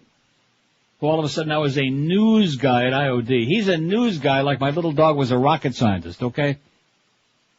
Oh, and Saddam is dead, and I have it right here, and blah, blah. I didn't hear anybody complaining about that except me, because I heard it, and it was totally bogus. I didn't see Miss Fudge getting all bent out of shape and putting that, because he had the same misinformation on his website, as he's famous for doing. His philosophy is if you throw enough crap up against the wall, some of it's going to stick. That's his philosophy. And sure enough, it does. So the stuff you get right once in a blue moon, everybody says, oh, look at that. He had this story first. He was right on top of it. He had the blue dress. He was, sucking on the stain. But all the other crap, it's, it just goes by the wayside. It's all forgotten. Including that stupid Sun Sentinel story that he put on her all day yesterday, which was totally erroneous. Misquoting me. And the part I liked the best about it was this business about I refused to comment. How was I going to comment? Duff told me they never even asked for me to call them or asked how to get in touch with me. So how was I going to comment? You were going to release the transcripts. Yeah, Rogers would not comment on the mix-up on Tuesday, refused to release the transcripts of the program to reporters. Like I said yesterday, like we have a stenographer making transcripts of this show. I mean, what are we talking about here? This is what you get in your local newspapers in South Florida. This is why more and more people are turning to the Internet to get some news and find out what's going on, instead of the pablum. Most of which is written by a bunch of cheap stringers, cheap punks. And that's what you get as your South Florida newspapers. Sad, tragic. Okay, let's close out this first poll. And the second poll, we better get some names on there because we've only got 5 names. You'd think there'd be a lot of choices. You'd think. Who is more obscene or vulgar? 355 votes. Scott Ferrall, 130. Neither one, 96. Who's Scott Ferrall, 73. Neil Rogers, 54. 130, 54. You got the two numbers? Got it. I just mentioned that in passing. Okay, here's the next poll that's going to go up. Once in a while we do this, because I don't want to leave that up there all day. It's pretty obvious. Which well-known American is the biggest asshole of them all? George W. Bush, Mo Howard David, Rush Limbaugh, Donald Rumsfeld, Charlton Heston.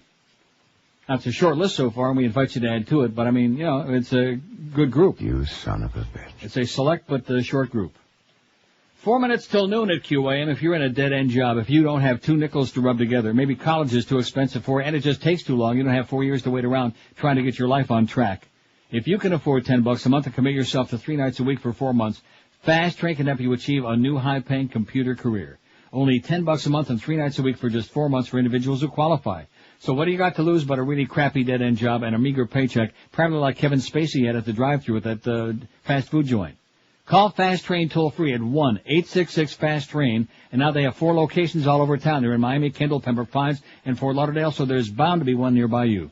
Call Fast Train, speak with a trained career counselor. They offer you day, evening, and weekend schedules, job placement, hands-on training. Call them today, toll-free. They'll explain it to you. Call 1-866-FAST-TRAIN, and don't forget Fast Train's deferred payment is valid for a year. Regular payments apply thereafter. Whether you're in high school, a student on summer break, whether you're somebody in a really underpaid dead-end job, or you're just looking to increase your net worth, this is the thing you ought to do and get yourself on a track to a real career and a big fat paycheck.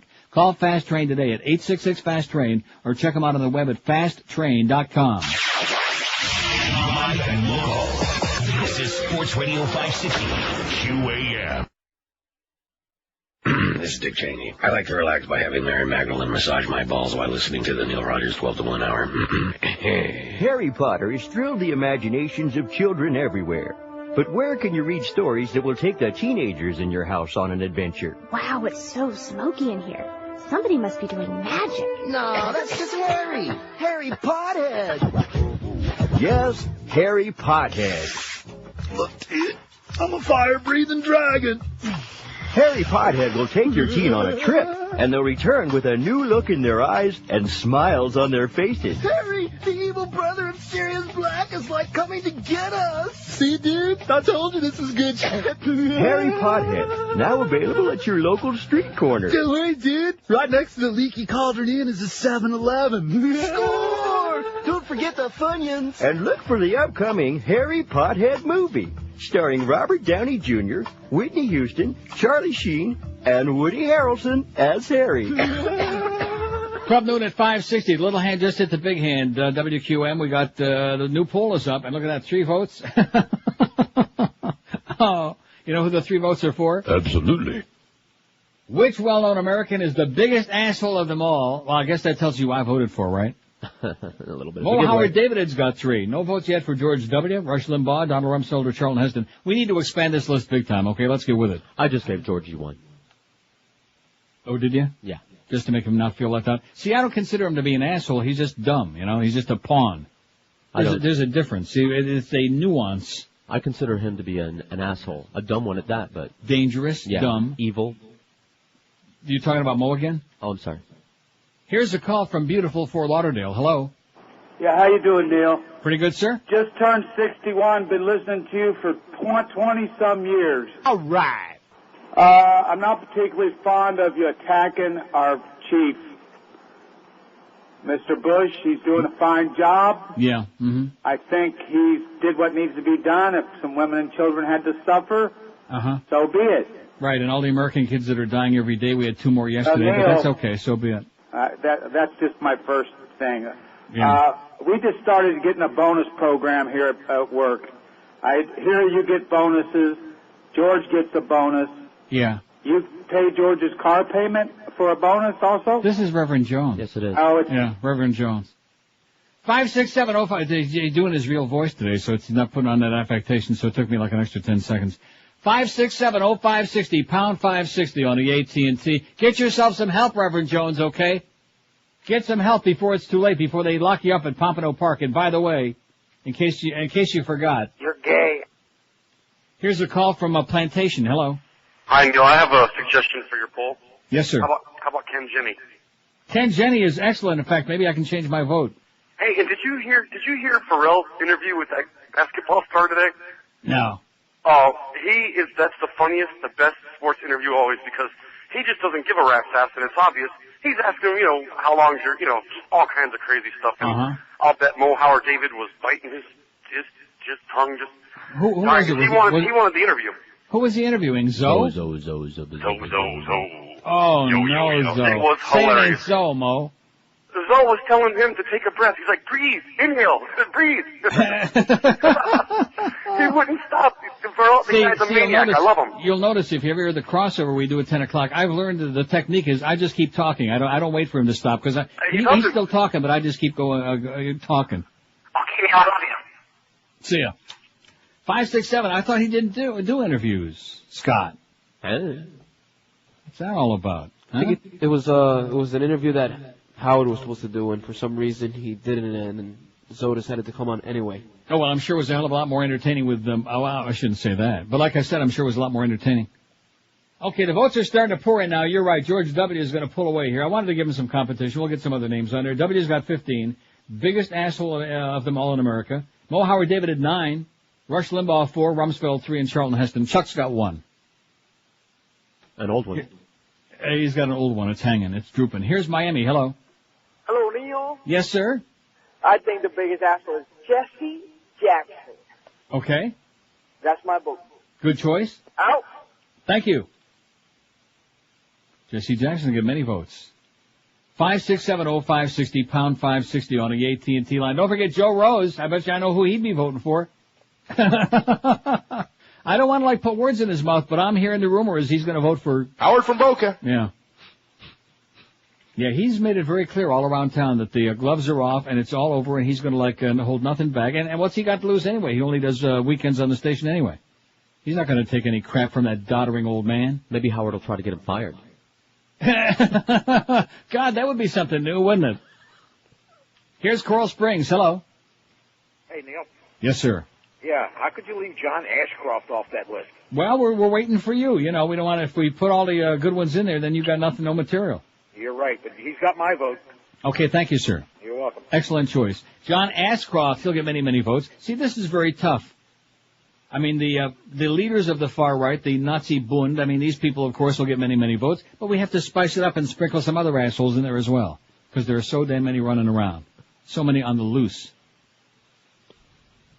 5670560. Boy, I bet you that's a real shocker to Scott, you know, the result of our poll today. No. You think he's going to take me up on the challenge? The Colgate challenge? The Pepsi Colgate challenge. I'm serious. I want him to take the same poll. I mean, they might as well do something useful on that QAM.com. It'll get some response to it. I mean, that's an embarrassment that the lovely Josh Cordes has to waste all of his time on a website that nobody pays any attention to because most of the sport holes are too stupid to go online anyway.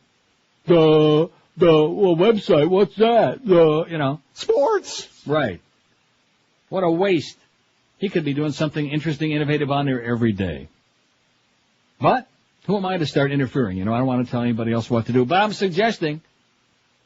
Here's a call from Miramar. Hello. Yeah, how about Colin Powell and Michael Powell? Daddy and the son. Well, I'll put Colin on there, although Michael's a good choice. All right, man. Thanks, Pally. Colin Powell. It's total sellout. He's got those maps right there, by the way, with all those WMDs. He's got them. They're right here. Well, they used to be right here. Well, maybe they're over here. Right. And those cartoon pictures. Yeah, and then, of course, all that information we had about the depleted uranium and yada, yada, yada, all that stuff. How sad. How much sadder can it get, you know? But what did I tell you? They could hold a press conference on national TV and say, well, guess what? We just wanted to go in there. We decided that about 4 or 5 years ago, and we lied to you. We made up all these stories about WMDs and all these phony maps and all these stories about the deals with the Niger and this and that. No, you didn't. Yeah, the public would say, well, that's okay. You must have had a good reason. Nice job. See, that's why I should have known immediately the Reverend Jones thing within the first 2 seconds. Good voice today, though, Reverend. Here's Boca. Hello. Hi, Neil. How are you? Okay. Put Newt Gingrich on your list. He's a great choice, too. Okay. And do you still play that Restitution song, or did they make you stop playing that? No too? chance, man. That's that bit to dust with Condoleezza. Okay. Thank you. Sorry. Can't play that, even though, of course, it was so obviously a spoof and everybody knew what it was all about. But, you can't. See, that was a major story. That was a major broadcasting happening in South Florida last year. Did Tom Jicka get it? No. Did Kevin Bastard, before he became a sports expert, did he find out about it? No. Did he write about it? Did Glenn Garvin? No. No. See, that's why it's such a joke. Here, we got 4 major newspapers every day in Toronto. You got your Globe and Mail, the Star, the Sun, the National Post, which is embarrassing. But you got 4. And all of them have got people, I won't say every day, but like Chris Zelkovich in the Toronto Star, he writes a broadcast, I'm not just talking about regular sport, radio, I'm talking about sports radio. He's got a broadcast column that runs almost every day. And doesn't pull any punches and rips people in the ass when they deserve it. But in South Florida, you got people that write just general puff pieces about, NBC is bringing out their news show, and Warner Brothers, and it's crap, Tom. When are you going to get somebody in those newspapers that writes something when it says something? The last 2 times that I appeared in that newspaper was the one about how I slipped out the Schmidt word on the air the day, and it was all in error. Everything in that story was wrong, other than the fact the word got on the air. About how I didn't hit the dump button, which isn't correct, and all the other crap. That deserves to have a story written about it. And then, of course, this other felonious story about how, hey, we had the Katherine Harris spoof, the phony internet story, which, again, biggie, real biggie, which was such a big story, didn't even make it into the actual physical edition of the newspaper. Now, I'm going to tell you right now, and I've said this for years. I haven't said it in a long time, though. The one thing that would change the nature of life in South Florida, and it'll never happen, would be a third major newspaper to come in and compete with these two bush leaguers. I'm serious. Then you'd see some change. Then we'd have a chance at casino gambling. Then we'd have a chance to like come into the, into the enlightened age as opposed to being in the Stone Age. In an area that's run by a bunch of banana boat mafiosi. Yeah, but that would take someone with balls. Oh. Line 9 is in Miami. Hello. Russell Crowe? Uh-huh. Was that him? Yes. It was him. That's why I said line 9 is in Miami. Called 5 times. Go away, asshole. Go far away. Go away. We hate you like poison. You know something? See, at least Reverend Jones. He's chronic. He can be annoying. But he's funny. He does something different every time. Yeah, exactly. He does something a little bit different every time. He's at least a little bit amusing. You're not funny. You're pathetic. You're sad. The audience would like to go out there and take up a collection so we can put you away for a few years. Find a roosting place for you. Get you a roosted. You idiot. Yeah, he ought to be a roosted. God almighty, what kind of for a rooster? Oh, jeez. Just like, maybe he can elope with Dennis, Dennis and the guy from American Beauty. I don't want to say which one. See, it's very hard to talk about that movie because you don't want to give anything away. No. Right. In fact, I had a friend of mine call me last night. I was watching a movie. That's one of the great things about DVDs. You got to take a leak, you put it on pause. You get a phone call, you put it on pause. And so I got it on pause there. And as luck would have it, Ricky Fitz was on the screen. I got it on pause, and we're talking, and he says, oh, that movie is really great. The ending is, I said, see ya, and I hung the phone up. Yeah, I slammed the phone right down. Well, no, he wasn't going to do it, but I just didn't want to take any chance. Here's how it ends. No thanks. This has opened up such a tremendous avenue to me because I don't know, I just never was inspired. I never had the time. Never really give a crap about it. And they just look so good now on DVD. Yeah. No tracking problems. Although this one is in Letterbox Extremis, you know what I mean? It's like in the real, you know what I'm talking about. It's like as narrow as a slit. Yeah, like you got a black thing at the top of the screen and one at the bottom that are both about 2 feet wide, and there's like if you look real close, there's something going on in between. I don't like Letterbox. That's why you need one of those theater-esque plasma screens, wall-mounted. Well, how does that change it? Well, because that's the shape of the screen to begin with, so it's like you have a theater right there in your living room. Yeah. Well, if you saw the size of my living room here, my 52-inch Sony that I have here is like about twice too big for it. It's just not that big of a room. Now, in my house, that's something to think about. Right, but the flat screens, they just mount right on the wall. They're only like 6 inches thick. Like I said, it's not that big of a room. Okay. 12 minutes. Ask Julio, the engineer, when he comes back to town. Ask him about it. 12 minutes past noon at 560 WQAM. Something important to pop in your mouth, okay? No, not that. Oleomed. Oleomed soft gels contain the finest olive oil you've ever seen in your life, or you've ever had ingested in your life. It's not just ordinary olive oil, which you can buy in the supermarket any day. This is super concentrated, and Oleomed is loaded with all kinds of health benefits for you. Oleomed every day can help reduce the risk of heart disease and high cholesterol, and now there are 14 different Oleomed formulas to choose from, each one combining, like I said, the best olive oil you ever dreamed of, with vitamins, minerals, and herbals to support specific health needs, from your bones to your blood pressure to your immune system.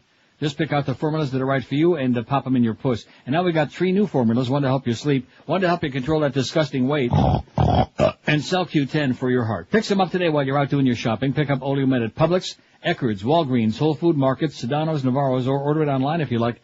OleomedAmerica.com is their website. If you want more info on their stupendous products and what they can do for you, and where you can stick them, call toll-free 1-866-OLEOMED.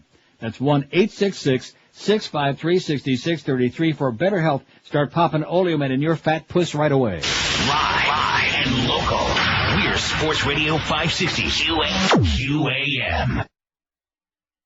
Watch boobs and butts and boinking. Yes.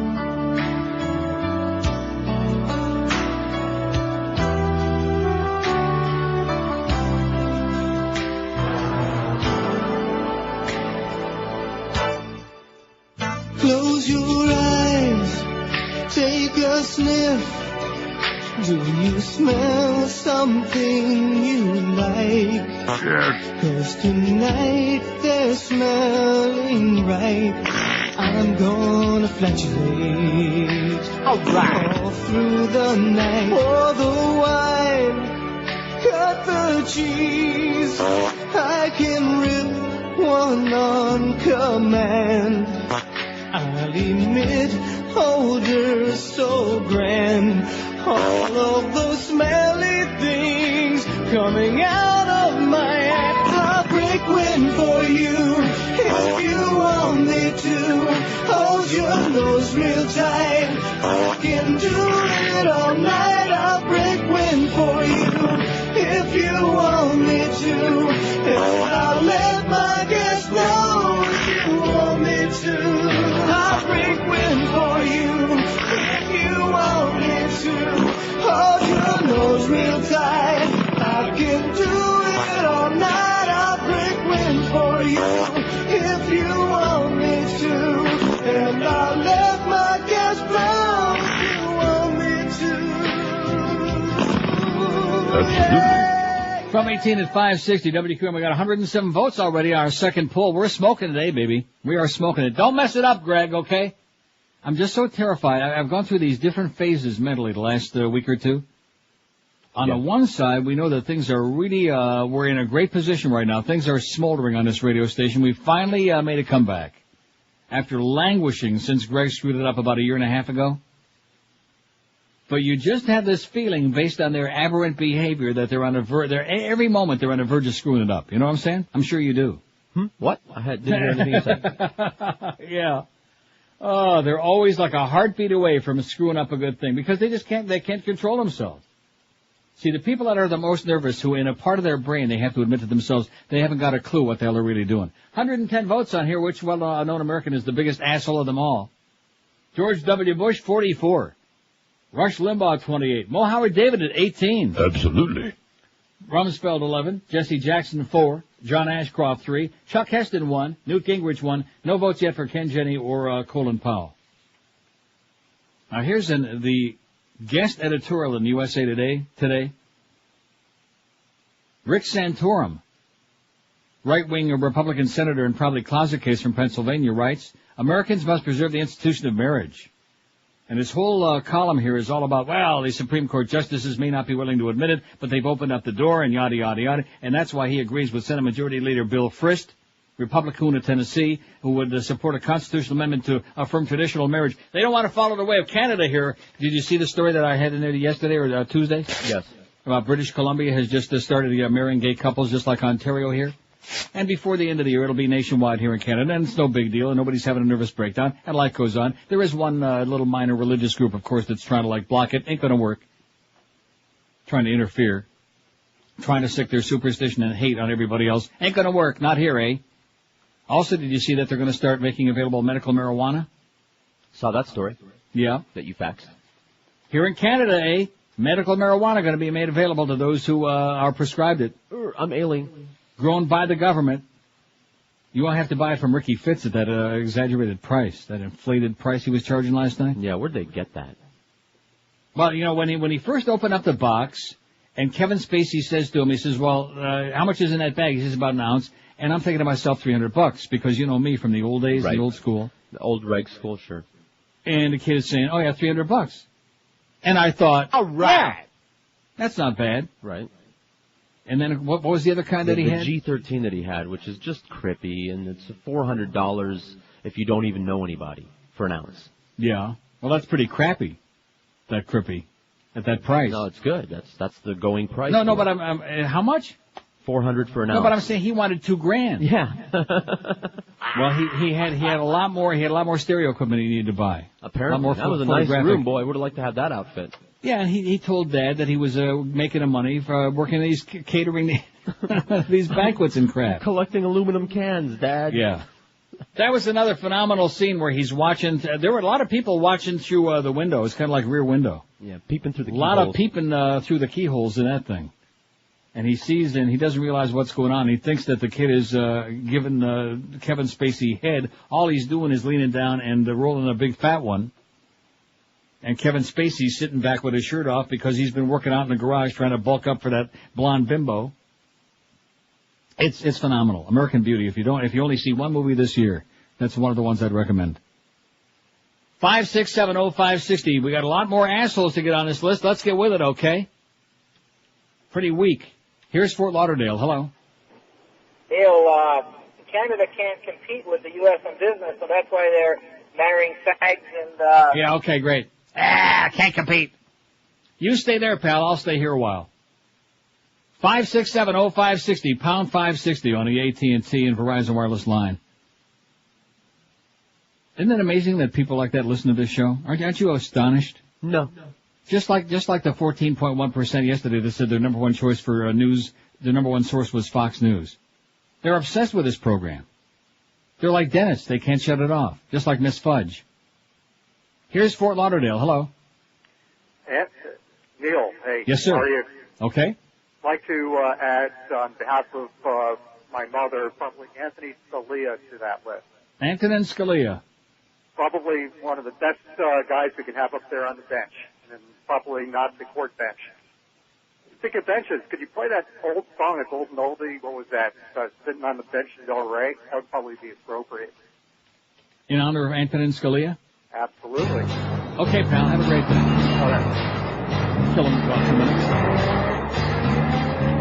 Minute and 47 to be exact. My wife took the car to the mall. She drives my Buick and she's 3 feet tall. Oh, I wouldn't ride with her, no way. I said I'd meet her there later today.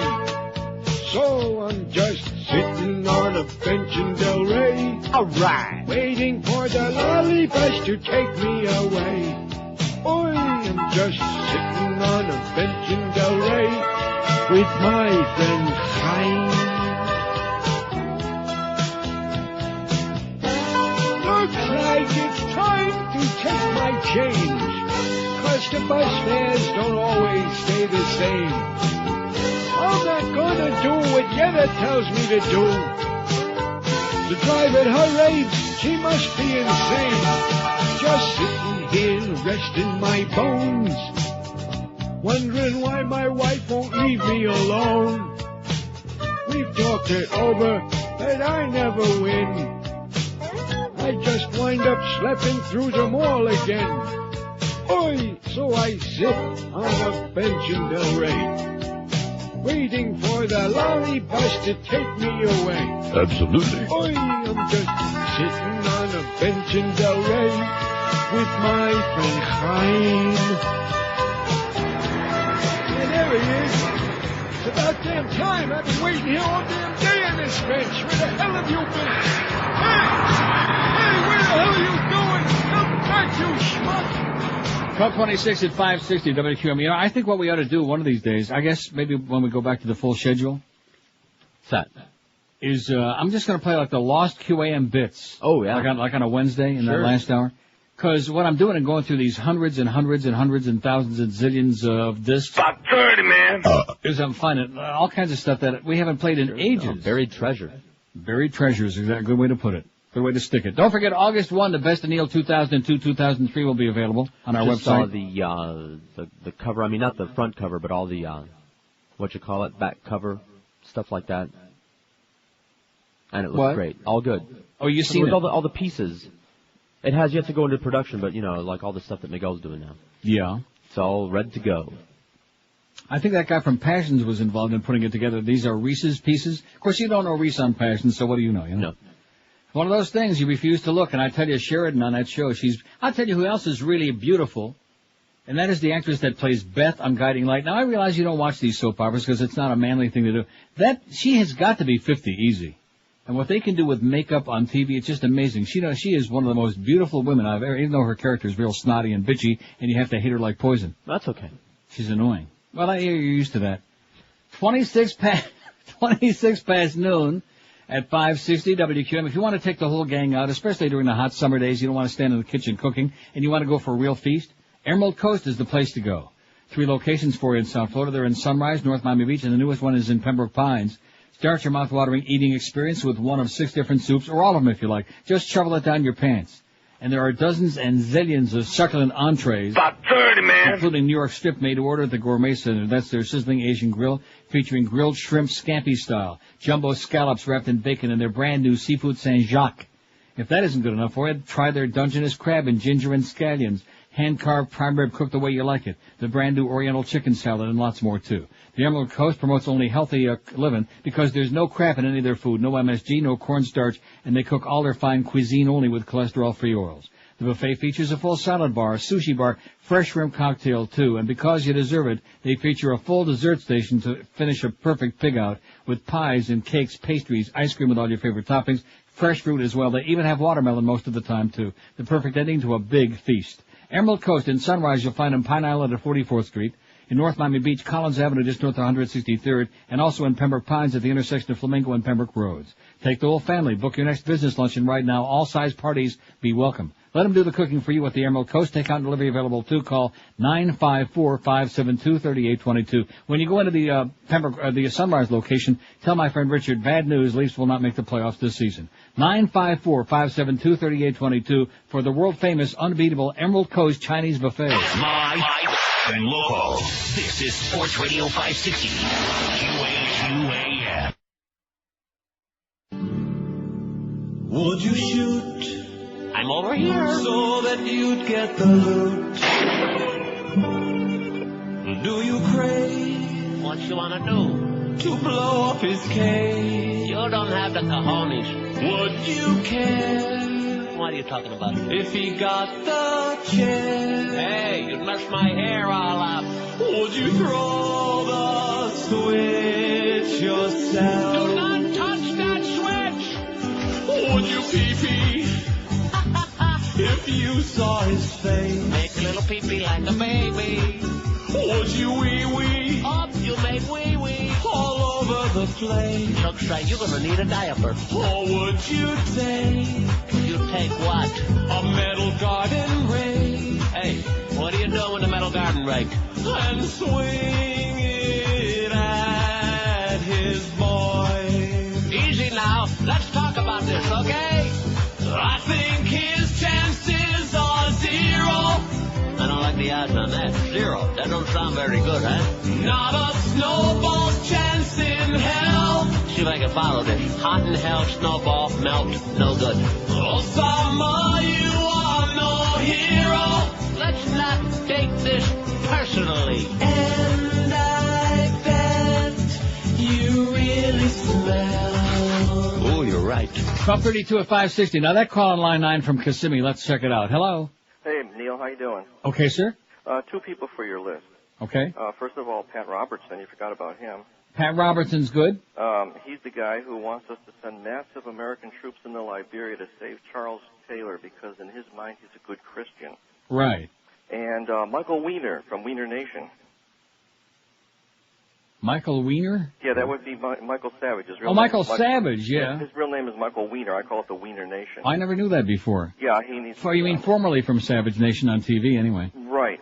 Mm-hmm. Yeah, his name is Michael Weiner. Yeah, he was very incensed at MSNBC. He claims now, he didn't know he was on the air, and he is upset if he offended the gay community. He's so full of crap, this guy. Oh, I mean, I've heard him say he wants to murder a billion Chinese people. I mean, he's just the guy Lovely. who's total nuts. Mm-hmm. Yeah, get them on there, please. Okay, they're on. Thank you. Okay, bye-bye. Pat Robertson, Michael Savage. Also on the list, we had a whole bunch of faxes here. A flurry. O.J. Simpson. Right? Absolutely. Al Sharpton. Matt Drudge. How could we leave Miss Fudge off? He wants the attention. He's desperate for attention from this show. Miss Fudge, get Matt Drudge on there. Wayne Heisinger. How could we have left off our good, close, personal buddy? You know what? Out of sight, out of mind. Yeah. Wayne Heisinger.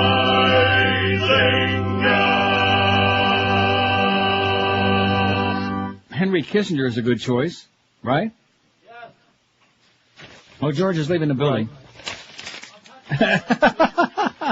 Hey, listen, you haven't had anything to say for weeks now, okay? Since your little escapade. I was which one? A list of Carlos Which one? over there. I didn't want him to fall behind. Then there's a fax here that says from our friend Bacho in Dallas, Besame Bacho Mucho. Maybe he makes those bocce candies that they sell in Italy and all your Italian markets. You ever have bocces? No, but what's bocce ball? You know something? That's a good question, because Bacci is one of the most famous candy makers in Italy. B-A-C-I, Bacci. Mm-hmm.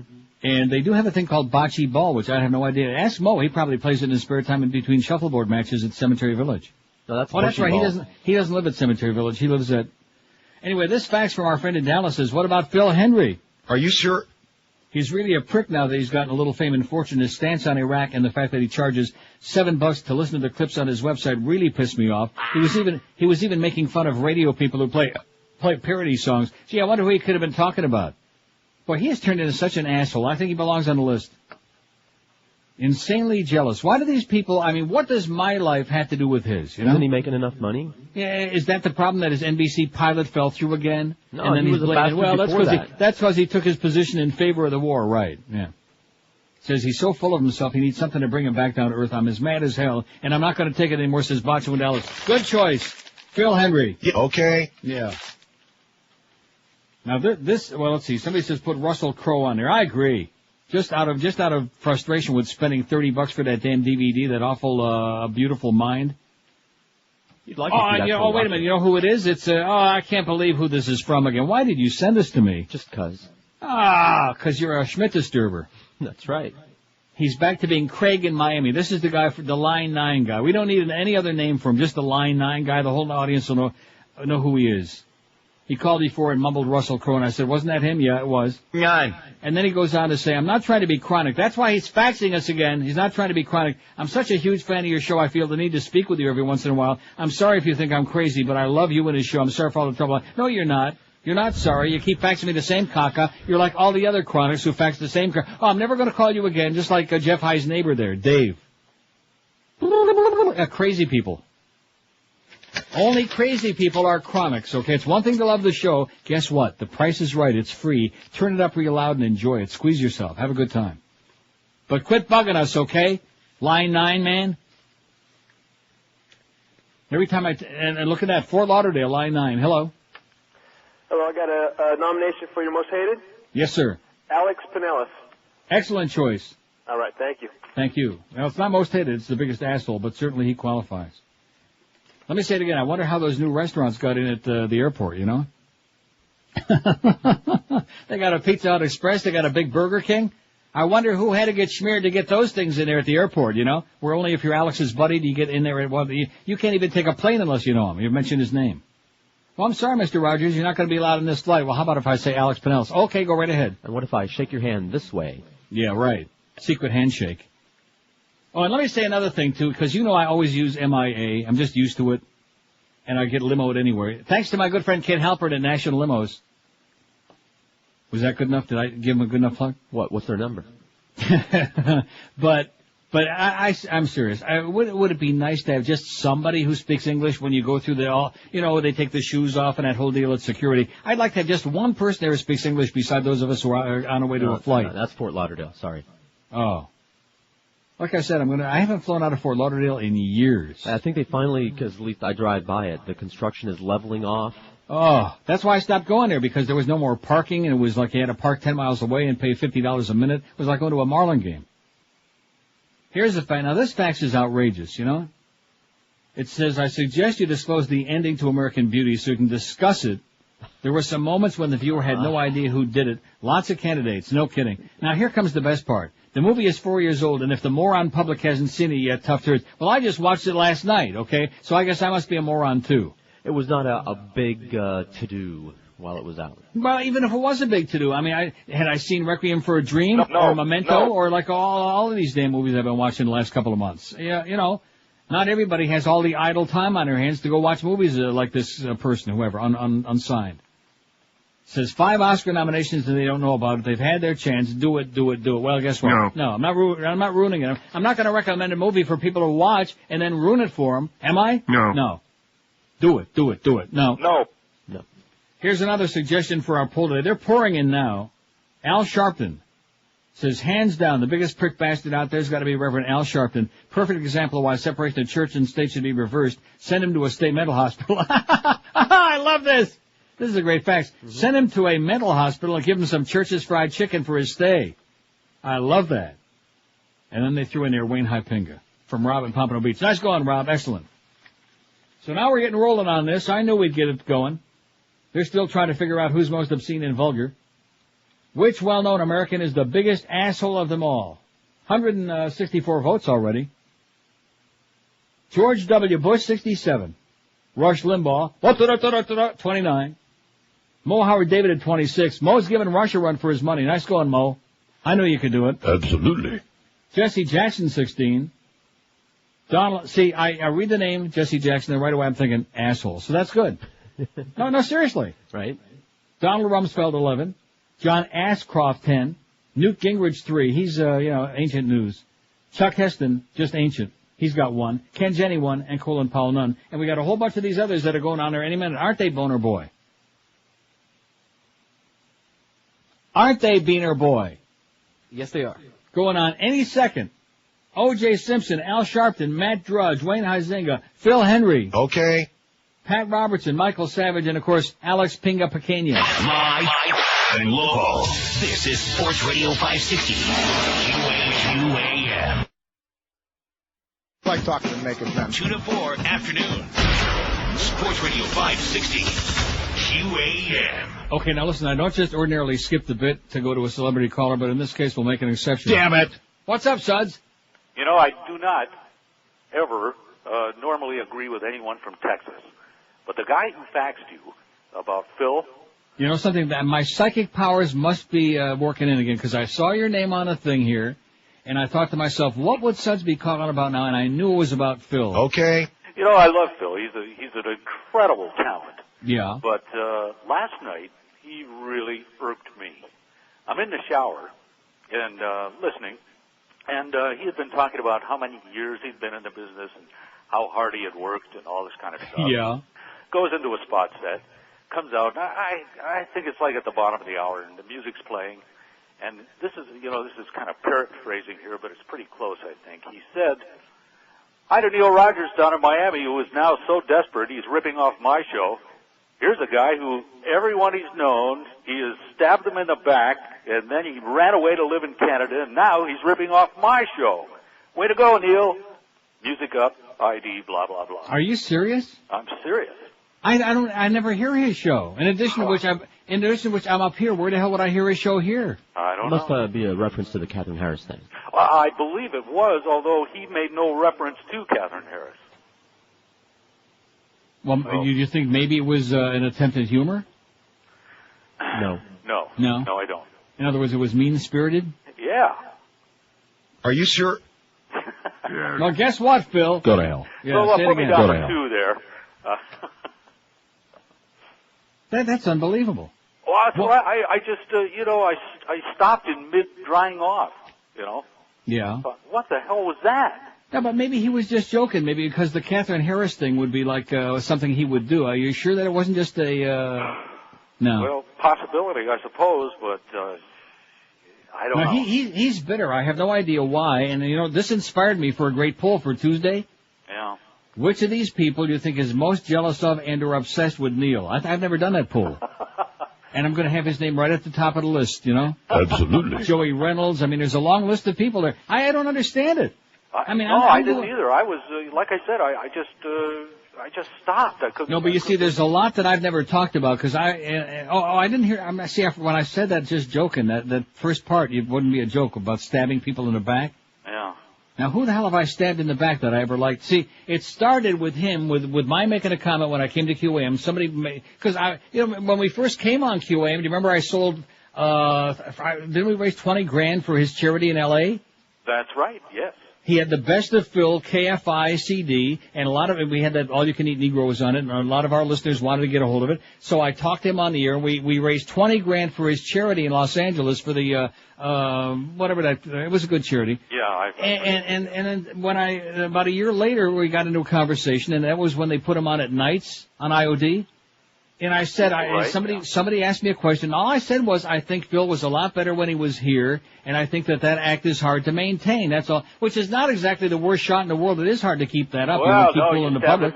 That sounds to me like a stab in the back. From that moment on, he turned on me like a cornered rat. He did an interview in some magazine in Palm Beach, some puff piece, and he said, when they said, well, who else in talk radio now do you think is really entertaining? He said, well, other than myself, I can't recommend anybody. And this is the guy that used to suck my ass to my face. Oh, you're the best in the history of the business. You're unbelievable. And all I did was say that I didn't think his show was as good as it used to be, or when he was in town, because it doesn't relate to stuff we talk about here. And right away, well, you're a piece of crap. Well, I've been kind of wrestling around whether or not to mention that or not. No, I'm glad you did. I mean, I raised $20,000 for this guy's charity. I've touted him from here to the end of the kingdom come, and there are two things that bother him the most. Number one, when they stuck his tapes on against me. Remember those days? Yes. And we beat the snot out of him, and he couldn't break a one show. Well, you were on this damn station. Yeah, right.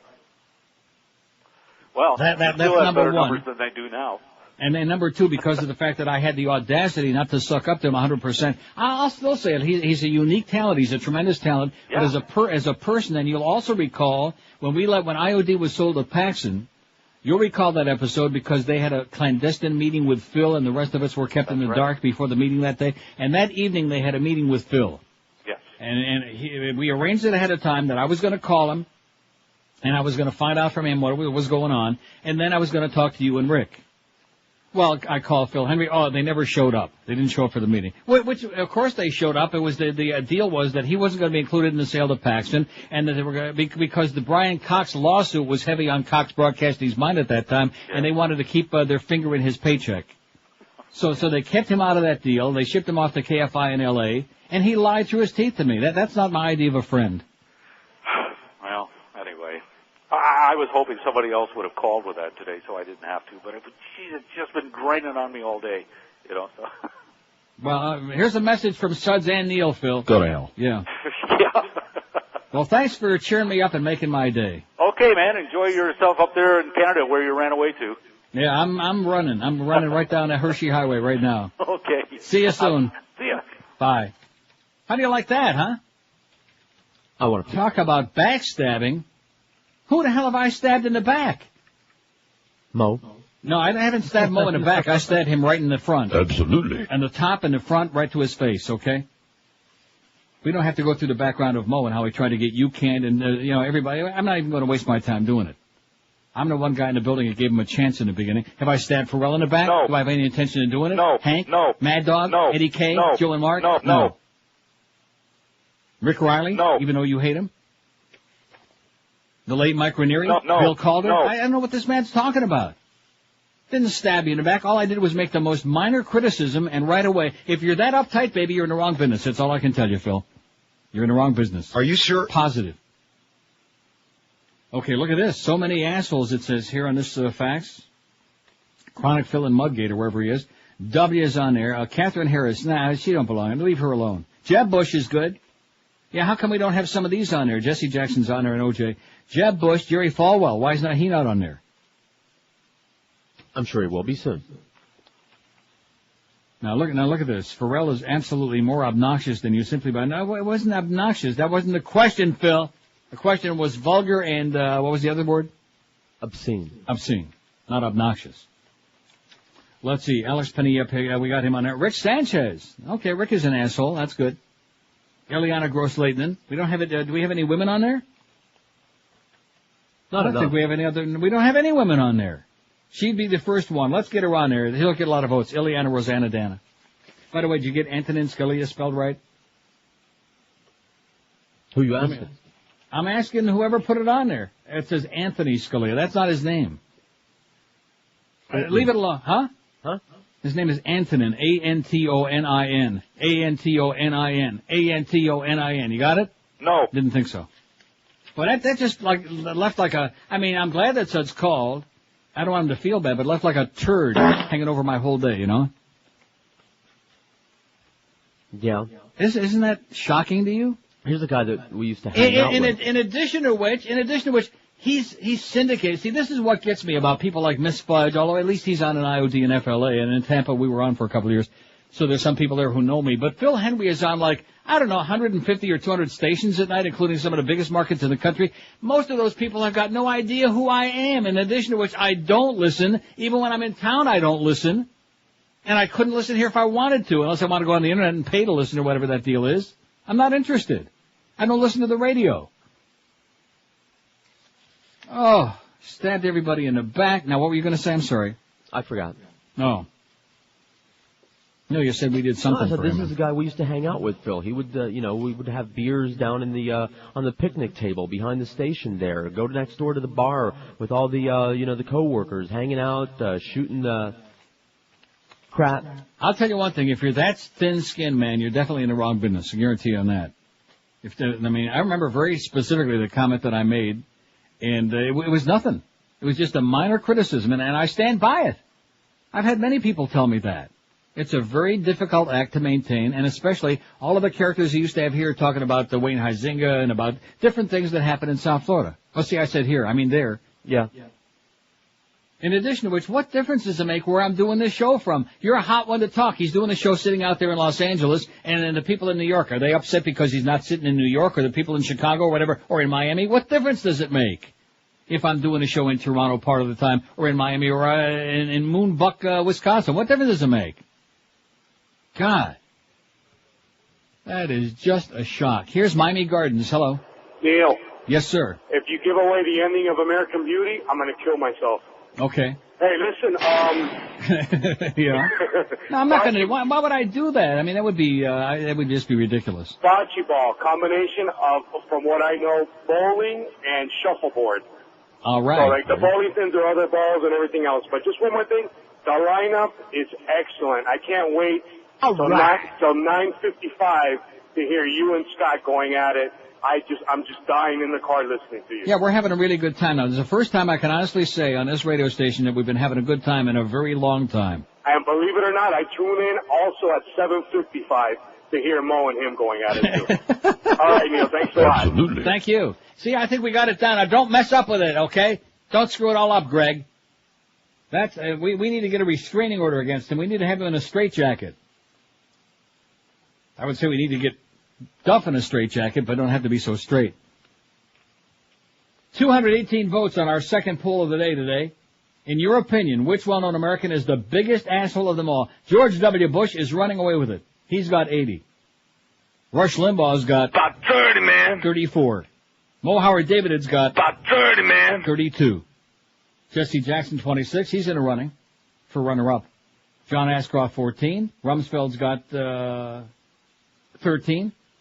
And then it's like single digits on that. Phil's already got one. I bet it was Suds, you think? Yes. Probably. And when I think of all the stuff that which I just got through telling Suds, all those things that I never bothered going into on the air because I don't have any axe to grind with him, you know? Right. But his ego has been out of control for a long time, and I know for a fact that when they put his tapes on there, the best of tapes, up against me in October about 3 years ago, he thought he was going to just knock me right off the map in South Florida. Did it happen? No. Did he break a one share? No. Nothing. Zippity-doo-dah. So good luck to you, okay, sweetheart? Have a great life. 5670560, pound 560 on the AT&T. I guess he was upset that I got all that publicity. That must have been what set him off. How else would he have known about that Katherine Harris thing? I mean, it was on all the wire services. I guess he was upset that they actually had the audacity to publicize this program. Here's Miami. Hello. Miami. Hello? Yes, sir. Hey, Neil. Couple recommendations. First of all, I would take off Phil off the list. But here's a real asshole you want to put on the list. It's Bill Clinton. Not only is he an asshole, but he's a dumb asshole. And okay, great. Good call. 5670560, pound. See, I would put him on there, but, I mean, this guy just want to say asshole over and over again. Asshole. Yeah. Here's Boynton Beach. Hello. Yes, I want to contribute to the show, Neil. Go right ahead. I think that Rear Admiral Poindexter is an asshole. Rear Admiral Poindexter is the biggest asshole in America? Yeah, he's the one who wants to put everybody on a computer and have a file on every citizen. Oh, we got some great stories on our website today about that. I'm glad you mentioned that. Okay, thank you. We're going to put him on there? No. No, he won't get any votes. Did you see the stories about that? Yes. Including one that I know you'll love about our friends at Walmart. Oh, yeah. Did you see that story? Yeah. Oh, yeah. Spend extra time reading those. I read them Woo! twice. Oh, is that a beautiful story or what? And then they say, oh, well, we're not going to go ahead and do that. I mean, pretty soon everybody's going to have a computer chip deep inside their ass. They're going to know what you had for breakfast, what you're planning on getting for lunch, what books you're reading, what DVDs you've been watching and talking about, who you're talking to on the phone, and a partridge in a pear tree. Live and local. This is 560. The radio's all yours now. QAM. Hi, all my favorite Republicans. This is Matt Drudge, and it's time for the... Excuse me, uploading. It's time once again for the Neil Rogers... 1 to 2. Hour. Hola, this is Carlos. I am now going to fill in for the holiday. It is a holiday, and it is my... encumbrance on me to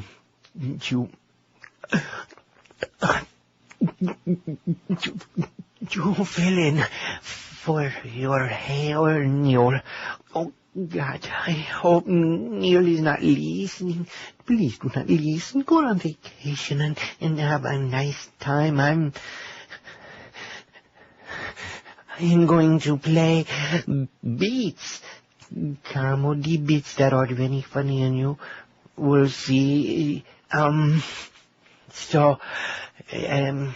We have see. I did in.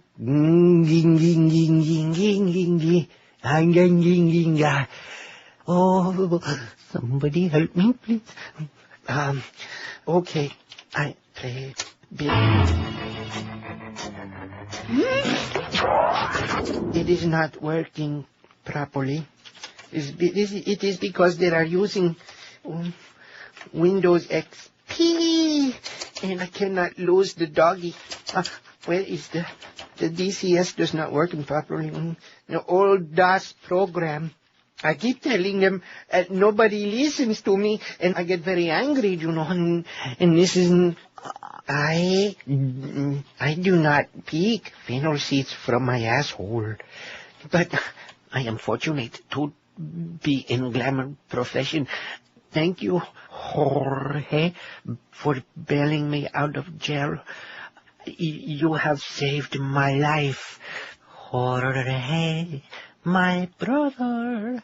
Jorge, my brother, I love you. They're coming up on the break. Oh, God, thank you.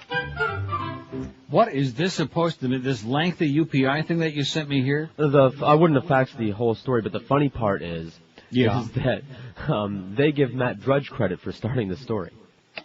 Yeah, because he was listening. Right. He did start the story. But they imply that you got the story from him.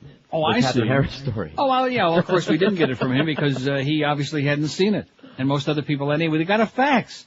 Well, this is sensational. This is really going to get Phil upset. Okay.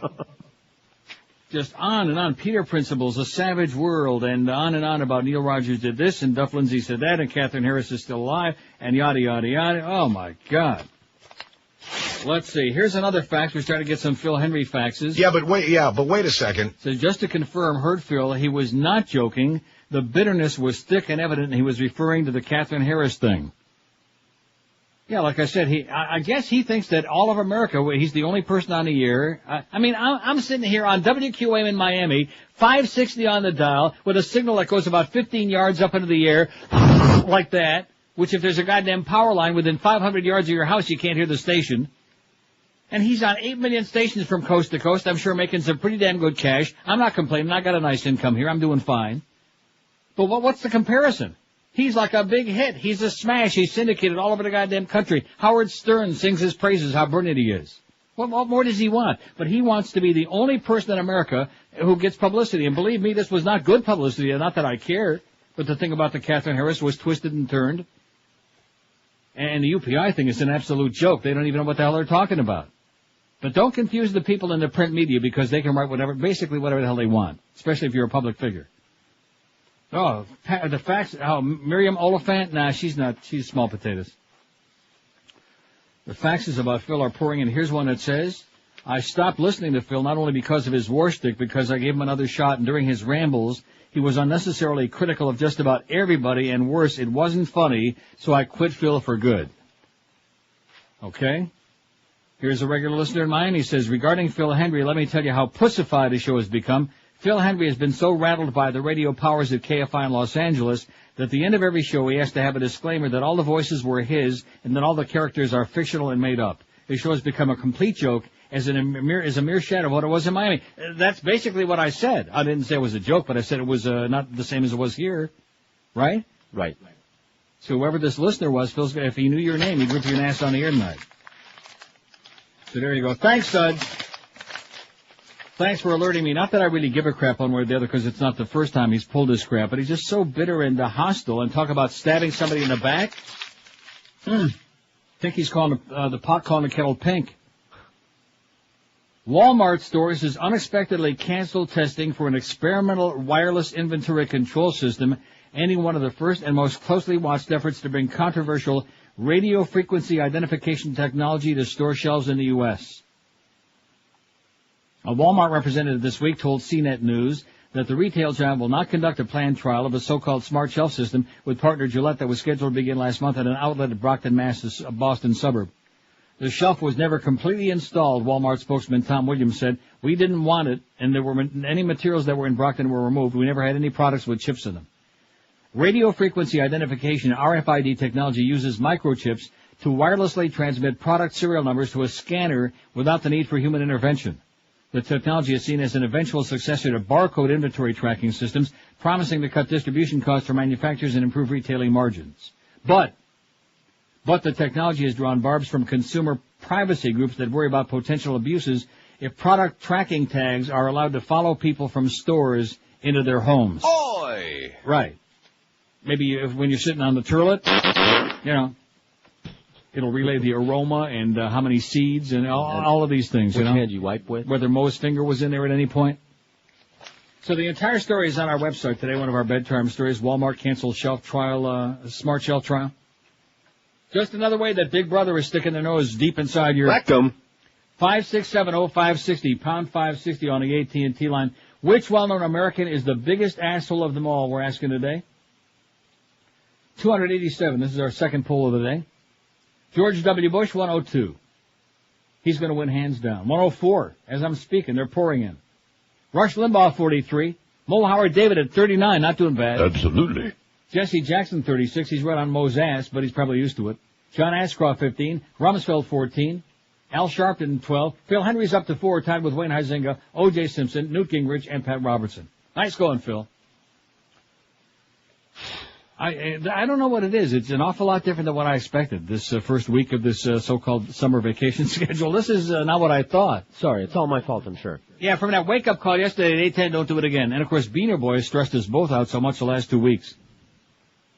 Every day we sit there with bated breath, praying and hoping that he might show up sometime, like in a reasonable period of time. Well, what's the crisis this week, Beaner Boy? Anything we ought to know about? No. Anything to explain your aberrant behavior? I've been staying somewhere else, and it's been Key West? even further into Jacksonville, into Hispaniola. I don't think that our conversation 2 weeks ago had any impact on this child. Do you? Do you think we're getting through to him? No. Where there's no sense, there's no feeling. An old Chinese proverb. Here's a call from Cooper City. Hello. Neil, how are you? Good. How you doing? I'm doing okay. I got a couple for the poll. Okay, sir. Martha Stewart? Martha Stewart's an outstanding choice. Okay. And one that you would like, Neil. You might want to change your vote. Mitch Hirsch. Oh, yeah. How about that one? Oh, if I could only vote over again. Yeah. I'll vote twice for you, Neil. Okay, thanks. Have a good one. Thanks, pal. There's another guy obviously lost some money with my close personal buddy, Mitch Hirsch. Thanks again, Rimmer. Oh, brother.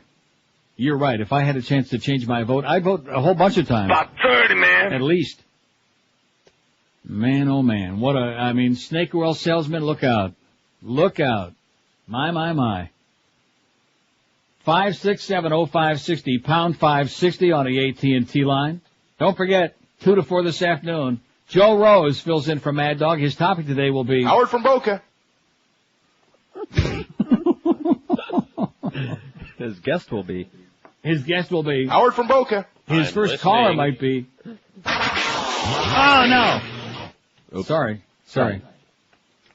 How the hell did I do that? I got so, I was my bad, but I got so carried away with that. You know what I ought to do? Just as but what were you thinking? No, not that. No, seriously, what the hell is that under? That thing where Rose goes off and says... An update of what took place just now off the air. Because I think it's important you hear this.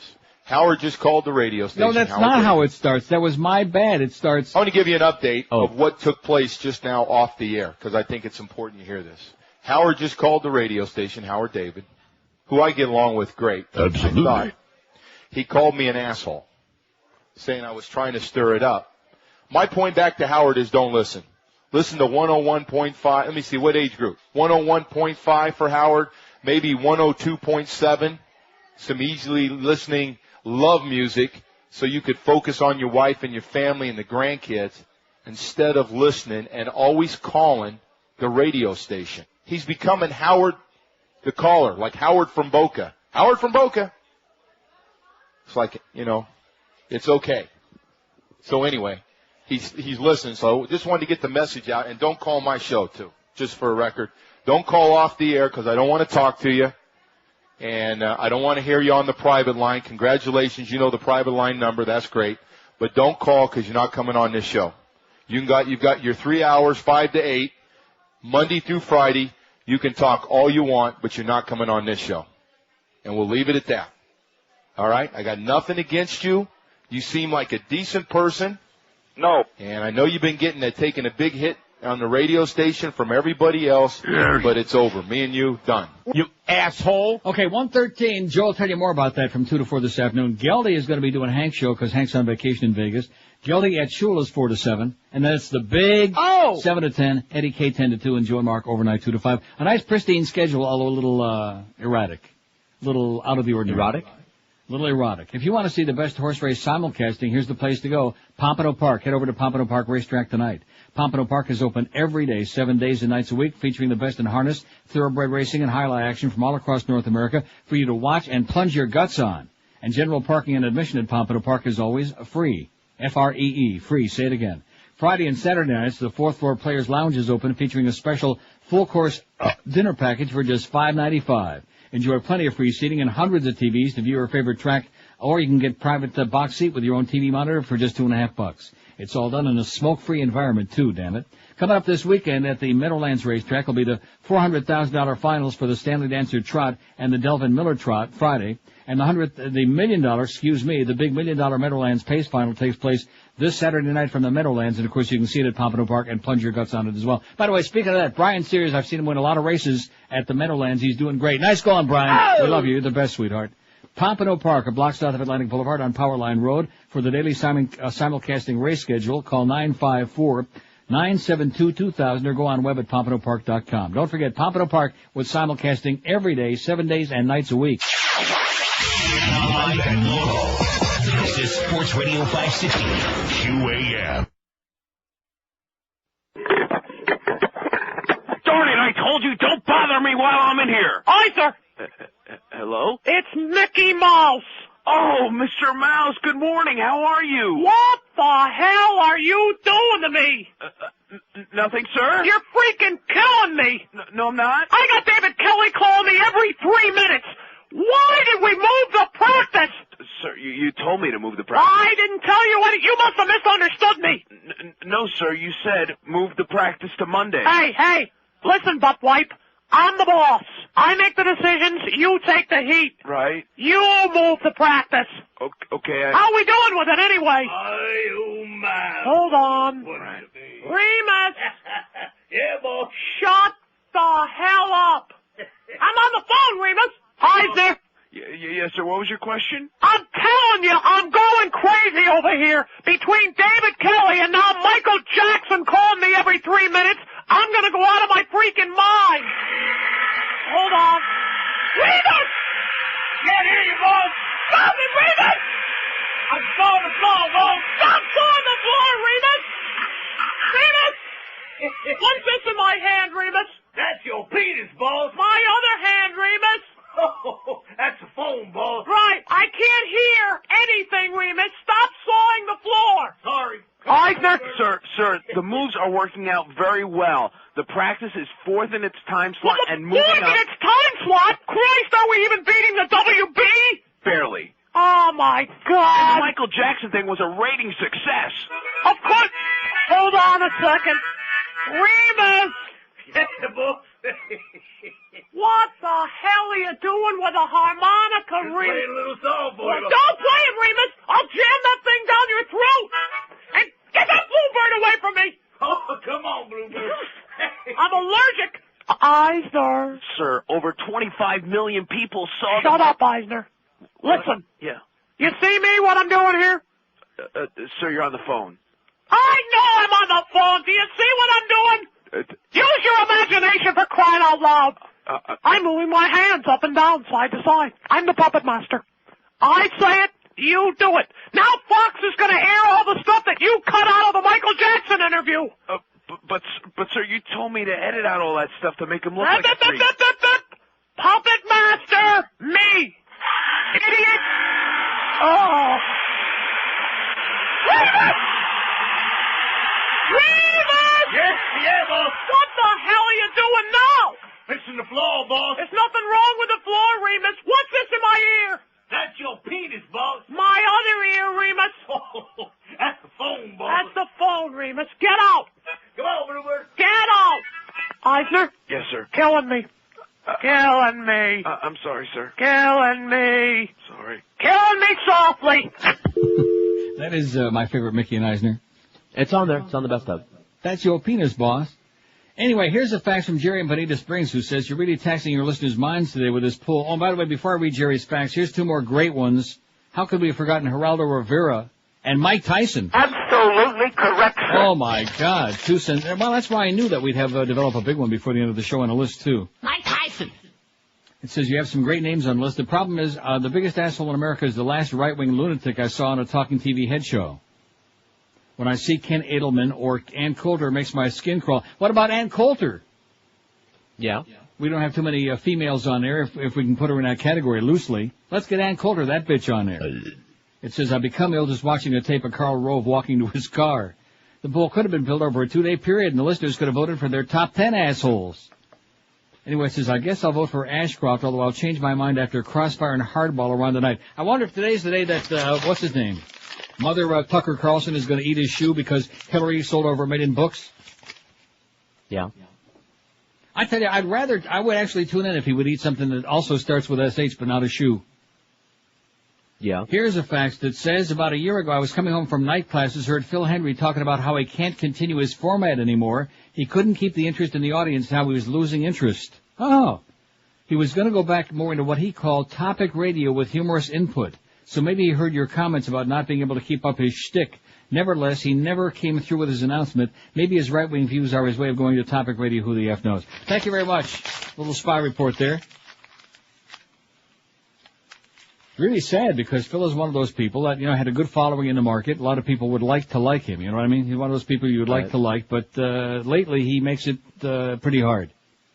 Pretty hard, if you catch my drift. How's that NBC TV show coming? Oh, we'll see that no more. Are you... 567-0560, pound 560 on the AT&T and Verizon wireless line. George W., of course, running away, 116 votes. Rush Limbaugh, 50. Mo Howard David is right there on Rush's ass. Maybe he figures payback is a bitch. Mo's got 46, but Jesse Jackson's on Mo's ass, 41. And then it's way down. Those are the big four. John Ashcroft, 19. Rumsfeld, 14. Sharpton, 14. Phil Hendrie, 7. Nice going, Phil. Okay. Wayne Hypinga, 4. O.J. Simpson, 4. Newt Gingrich, 4. Pat Robertson, 4. And a long list. How's Miss Fudge doing? She's probably only got a couple. What do you think? Couple of what? 1. Huh? Couple of what? Breasts. Here's a call from Hialeah. Hello. Hialeah. Going wrong. Why did we know that? Why did we know that Hialeah was always going to be that? It's like Line 9 syndrome all over again. Are there any normal people in Hialeah? No. I don't think so. 567-0560, pound 560. We're faltering here, folks. The list certainly is going to grow. I know that. Here's North Miami. Hello. Hey, Neil, how you doing today? Pretty good, sir. I got a couple you left off the list. Okay. Swillery. Who is it? Swillery. Chuck Swillery? No. Swillery Clinton. Oh, Swillery Clinton. Okay, excuse me. Okay, And the Swillery. dead man in the chair, Don Imus. Okay. So, and the thing with Phil, he's been doing this ever since the war started. He just switched his format in midstream, and now he's doing this every single night. He's doing what? Over and over again. He's ripping everybody a butt, and he's trying to do his funny voices again. And it's not working. Sounds to me like a bitter, frustrated guy who's coming to the end of a good run, but his shtick is over. Well, he'll never be the way he was down here in the days when you and him were on IOD, man. It was Yeah, we had a great thing going. Okay, thanks, pal. All right, have a good one. You too. That's kind of sad, isn't it? I was just thinking that. You read my mind. How And sad this whole thing makes me. The final curtain. I mean, okay, so he's having problems. And I listen, if anybody knows how difficult it is to maintain a talk show that I've been doing for a bunch of years in this town. About 30, man. I mean, I know. So I don't knock him for that. But isn't that exactly what I said? That his act is a very hard one to maintain and keep being funny with it every day and come up with new characters and new voices and pulling the wool over a big chunk of the audience's eyes. Right? That's what I said. Once they're onto you. Once they're onto the act, I mean, it kind of loses in the translation, Once they've heard Margaret or a Bob Green with the 85th different voice. 5670560, pound 560 on the AT&T and Verizon Wireless line. Here's a call from beautiful Boca. Hello. Antonio. Yes, sir. I love you. You are by far the most talented. Phil is a talent. I have to admit he doesn't have his shtick down as he had it, but you got to admit he's still there. Oh, he is. He's a unique talent. I would never. I've always said that. Now you should be syndicated all over the country. Why you're not, I don't know. Because my agent is a schmuck. He's a wannabe. He's a wannabe baseball player. He's a wannabe whatever the hell he is. He's just putz. My agent. So that's why. All right, I'm going to put a vote in for George W. Okay. He's just a moron. He's running hands down your pants. He's running away from the field. When he doesn't have something to read in front of him, he just absolutely loses it, and he just repeats himself constantly. Just keep in mind, he's the face man. If anybody believes he's running the country, man, they're in a dream world. He's a right-wing asshole. Have a great day, pal. You too. He's the face man for a bunch of evildoers, okay? And people may think I'm joking, but that was the game plan when George Herbert Walker, or Bush 41, whatever you want to call him. I'm sure a lot of people have interesting words for Bush 1. He's an asshole. Okay. But that was the idea. He's going to get his 2 terms, and then W is going to get in there for 2 terms, and Jeb's going to have 2 terms, and then George P., young George P., by that time he's ready for 2 more terms. It was going to be Bush country. United States of Bush. Which most of you guys out there, I don't think that's the necessarily the Bush you had in mind. No, I don't want to be in those. In fact, there's 2 others that probably are standing in front of him, one being in a can. Yeah. And the other one, well, being near a can.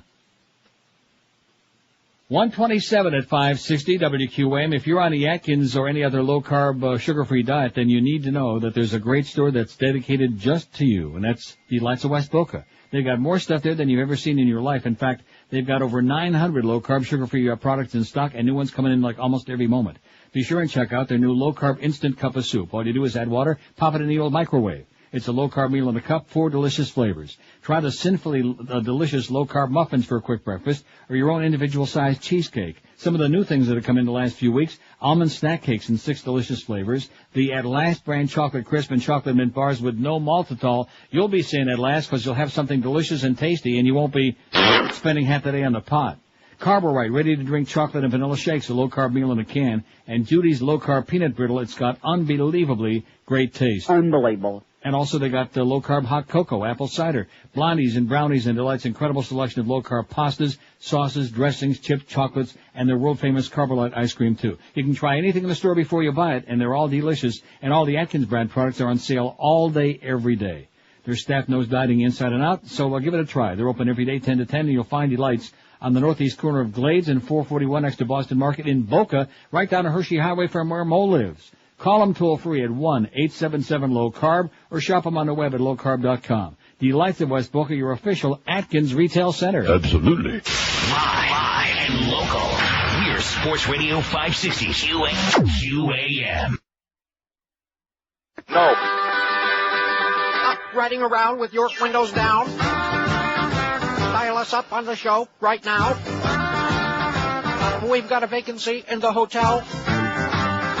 We'll talk about men till your penis swells. About how fast they run and how good they look. And pass along tips for your bookie to book. Hello, sports fans. Let's talk about Ricky Williams over and over again. And Elvis Gerba. As my voice gets higher and higher till I start sounding like Don Adams. Talking about manly men and loving it. And some side issues like where are all the rider trucks? Remember those halcyon days where there were rider trucks? The smell of musty movers' blankets that blended so well with eating a sandwich? Cruising along in the afternoon. Talking about ignorant sport hole goons. How jocks dingle-dangle their balls like a bell. And about how good their jockstrap smells. Ain't much talk about women except to say he's got him a nice patch of real estate. Hey, Mad Dog, how you doing? H.E. Keen, Stiggy Boom, would you believe, like a King Donk Daddy from Dumas, I have on the line my old friend the Craw. The Craw! Not Craw! Craw! Sorry about that. I meant Siegfried. Well, if it isn't the old Frank Caller on hold trick. You're not fooling anybody, caller. I don't need that kind of aggravation. I make plenty of money. Don't even need the gig. So blow it out your ass, my friend. Because I can sit here and relax and wear my tie. It takes a real man to do a radio show and wear a tie. Absolutely. 132 at 560. Mad Dog not here today. In fact, he's got the rest of the week off. He's got a tough schedule, too. Uh-huh. Just like all the rest of us. Anyway, here's a bizarre fax. Joe Rose will be on, and he'll be ripping Mo an ass. Now, do you understand this fax at all? The long one that you sent me with the line down the left side of it? Oh, let me dig it out. Or maybe you didn't read it. Okay. Well, let's see. Bruce, first of all, here's a shorter one. Says, hey, guys, love the show and line up. No changes. I was wondering if you can play a bit the golf game. I'd like to find out how I can get a copy. How many times have I been asked for that? I had something that you play, I guess?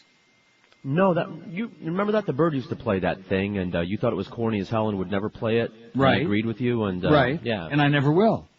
That's it. Sorry, Bruce, we love you, but we don't have that, and if I wanted to play it, I'd probably have to have my head examined or blow my brains out. It's an old bird thing, okay? It's for the birds. We buried it with from the same era as the crepitation contest. I got it on the same disc as. I don't even know what the hell it is because I never played it because it was just awful. It was horrible. Now, this other fax, it says, I just don't understand it with Phil. Your comment about his show was the most innocuous statement you've ever made. It's a fact. When a radio show becomes national, it's more homogenized and sterile. It has to be because it has a national audience. It's just common sense. I don't see what there is to be offended by, especially for a man who's been in the radio business for 30-plus years. Well, first of all, what I was trying to, I guess they missed the point I was making. The fact that he's syndicated all across the country means he's had tremendous success. He's reaching a gigantic audience. He's reaching millions of people. I'm on the air in one little teeny-tiny market doing pretty well, thank you, knocking on wood. And that was my point. Nothing idiotic about that. And yes, when you do go national, you have to sacrifice. There's no question about that. You lose the local element. You immediately become generic. Right.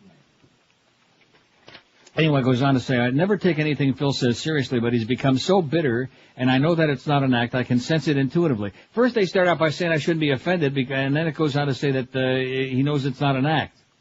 I knew there was trouble when he started calling people like Miss Drudge friends. I didn't even care about his position on the war because everyone's got a right to their own opinion, no matter how stupid it might be. What really pissed me off was a couple of months ago when a Canadian called him and said his car had been vandalized by pro-war assholes because Canada was against the invasion. Phil basically defended the vandals, saying there was nothing anybody could do about it because vandalism just happens, and Canadians have a lot of nerve criticizing the U.S. in the first place because if it weren't for us, they'd be speaking German and Russian, blah, blah, blah. He's just an opportunistic jerk, a quizzling with no integrity. And then it goes on and says, maybe somebody will vandalize Phil's property because, after all, it just happens and he deserves it anyway. Woo! Oh, look at this. We missed it yesterday with the big Schmidt eating on Crossfire.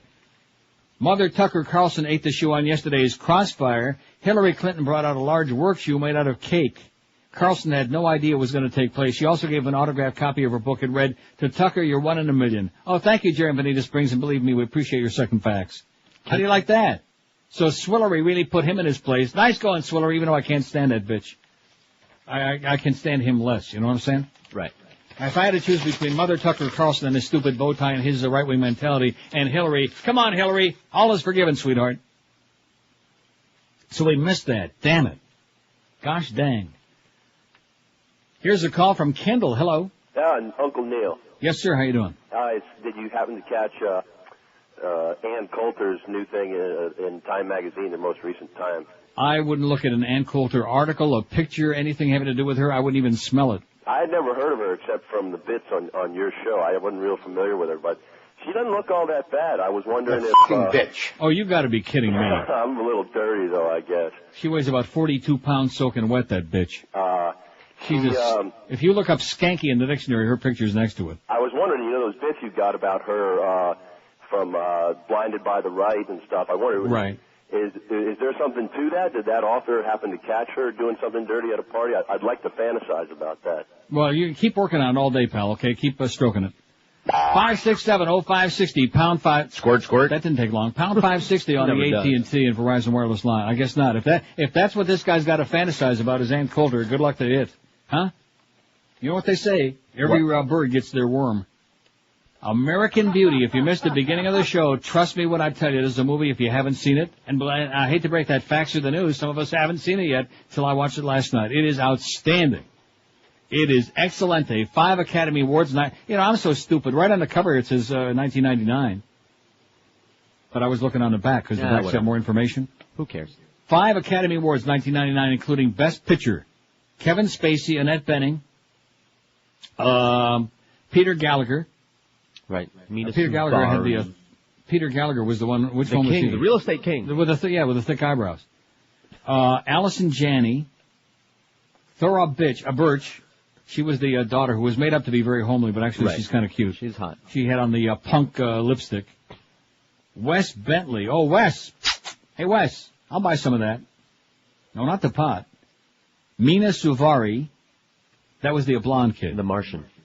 And John said, even though that Kevin Spacey had the hots for her, and of course that was part of the centerpiece of the last half of the movie, was his obsession with her and whatever. See, you can't say anything. No, don't die. Because if you say something, then you're like giving a part of the movie away. There's and I all don't want these to do that. surprises all the way through. But at any rate, she's a skank, and I could see that. You will see her boobies in there. That's something to look forward to. That's right. This last guy that just called, forget about Ann Coulter, that bitch, and go out and rent American Beauty. Rose-flecked nips. Yes. I mean, first you see the rose petals, and then later on, if you wait long enough. You see the rose buds. And a nasty body beneath those 2 large melons, man. Oh. She looked like she had that Auschwitz special body. She really, brother. Rosebud. You know what I'm saying? Yeah, I know. No, I don't like her. I'm not. Terrible. Looked like her chest was like concave or something. But at any rate, to each its own. Here's Miami Beach. Hello. Neil. Yes, sir. Love your show. Thank you. I wanted to touch on a couple things. Yesterday you should see Tucker Carlson's face when Hillary came out. Oh my God, he turned blood red. He had his head bent down. He looked like a schoolboy when had a major crush on her. It was amazing. Outstanding. I wish I'd have seen that. It was a surprise. They didn't tell him that she was going to be after she came out there with this big monster shoe. I would have had time to see it, but I was too busy helping a search party here looking for Katherine Harris's body. All right. Ann Coulter. I hate that bitch. I can't stand her. She was on Crossfire a few weeks ago trying to put across that the guy in the 50s. McCarthy. McCarthy. I read about that. Yes, trying to defend Joe McCarthy. I read about that on the internet just yesterday, as a matter of fact. How disgusting is that? Yeah, the liberals have made him out to be he's misunderstood. Right. Well, maybe she liked him a lot because he was a closet queen. Maybe that's the reason that although she never met him, maybe that's what she likes about him. She comes across as a major dyke to me. Yeah. One more. You were talking maybe about. That's why she and Miss Fudge are so tight. That could be. A couple weeks ago when you were doing a show about binge eating, when you ate all those Klondike bars. Right. If for me, Breyer's ice cream, vanilla fudge, incredible. I love it. I can sit there and eat half a gallon. And I sat there and ate a whole half a gallon, but if you just eat right the rest of the day, eat tuna and chicken and you don't feel so guilty when you're sitting there eating a half a gallon of ice cream. No, that's true. You're right. But when you're diabetic, it sends your blood sugar up to like 380, 400, and that's not good news. That's bad stuff. That's true. you were also talking a couple weeks ago about the pop-up thing on XP. Right. And I don't know if you guys ever got around. If you did, I must be blind and missed it. That's on your website. If you could, That's right. Beaner Boy was going to put that on there and never got around to doing that, Beaner Boy. Oh, I had put it up, but I got some information that I had it wrong. So I will put it up again, corrected. There you go. Gracias. Neil, December 31st, 2005, the radio goes in the garbage. Okay, have a great day, pal. You too. Oh, 2005, and this is 2003. 2005? What time is it now? No, seriously, is that what it says on here? Is that when my contract ends? I don't know. Oh, wait a minute. I thought it was 2006. I thought maybe I've only got 2.5 years to go. Is that correct? I don't know. Oh, I might have a party in my pants this afternoon if that's true. Well, you know how it says on our website? Where do we have the that? countdown, but that has been wrong a few times. No, whatever it says on there, that's what I'm going with. All right. We can adjust that. Huh? Wait a minute. Where the hell is that thing? Is it above the cartoons? Last thing, it's cartoon. Like the second to last thing all the way at the bottom. All the way in the bottom? All the way at the bottom. The countdown. Oh, jeez. You mean beneath the bedtime stories? Yep. Holy crapola, because we got, how many bedtime stories we got today? About 30, man. Man, I'm scrolling and scrolling and scrolling and scrolling. Are you sure? Is it above the Statue of Liberty? I think you're wrong. You're going to be disappointed. What do you mean by that? You got 3 years, 5 months, according to this. Oh, no. Oh, yeah. 3 years, 5 months, 21 days. Okay, that guy gave me, call that guy back, okay, and get a hit on him. Give me a false sense of security. Listen, I'll be here until I feel like saying goodbye. You know what I'm saying? See ya. Bye. Retire. We haven't heard from him today. Retire. Come on, call in. Give me some encouragement, sir. Wouldn't take much. 142 at 560 WQAM. If you haven't called Dial a Mattress and you're desperately in need of a good mattress to lay your ass on, here's the answer for you. That one simple call, 1-800-MATTRES. If you want the best brands in the universe at discount prices every day without the hassles of schlepping all over town in the summer heat into those showrooms, then I urge you to do what I've been doing for a long time. Just make that one simple call, 1-800-MATTRESS.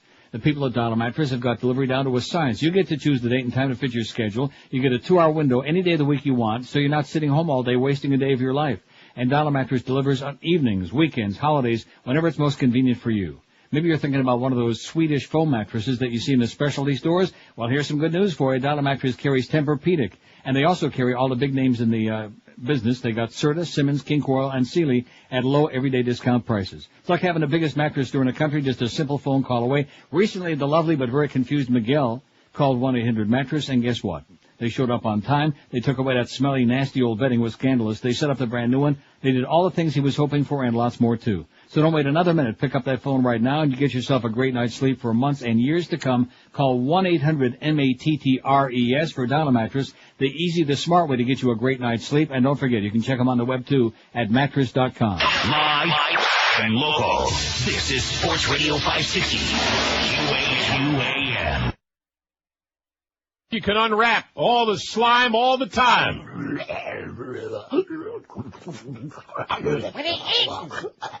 Meat. Eat, put it in the roar. You can't eat that roar. You'll get man out of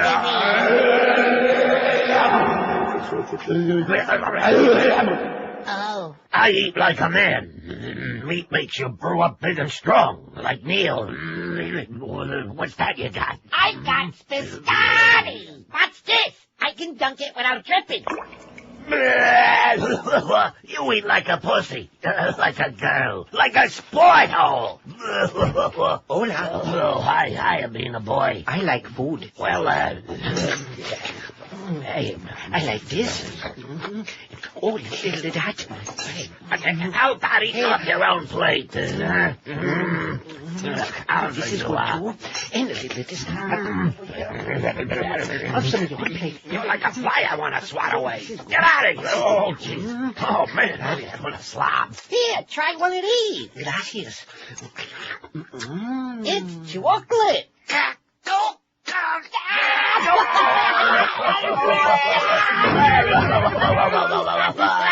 See, when you don't get laid, that's going to happen to Clarence, too. Yeah, You talk about women all the time.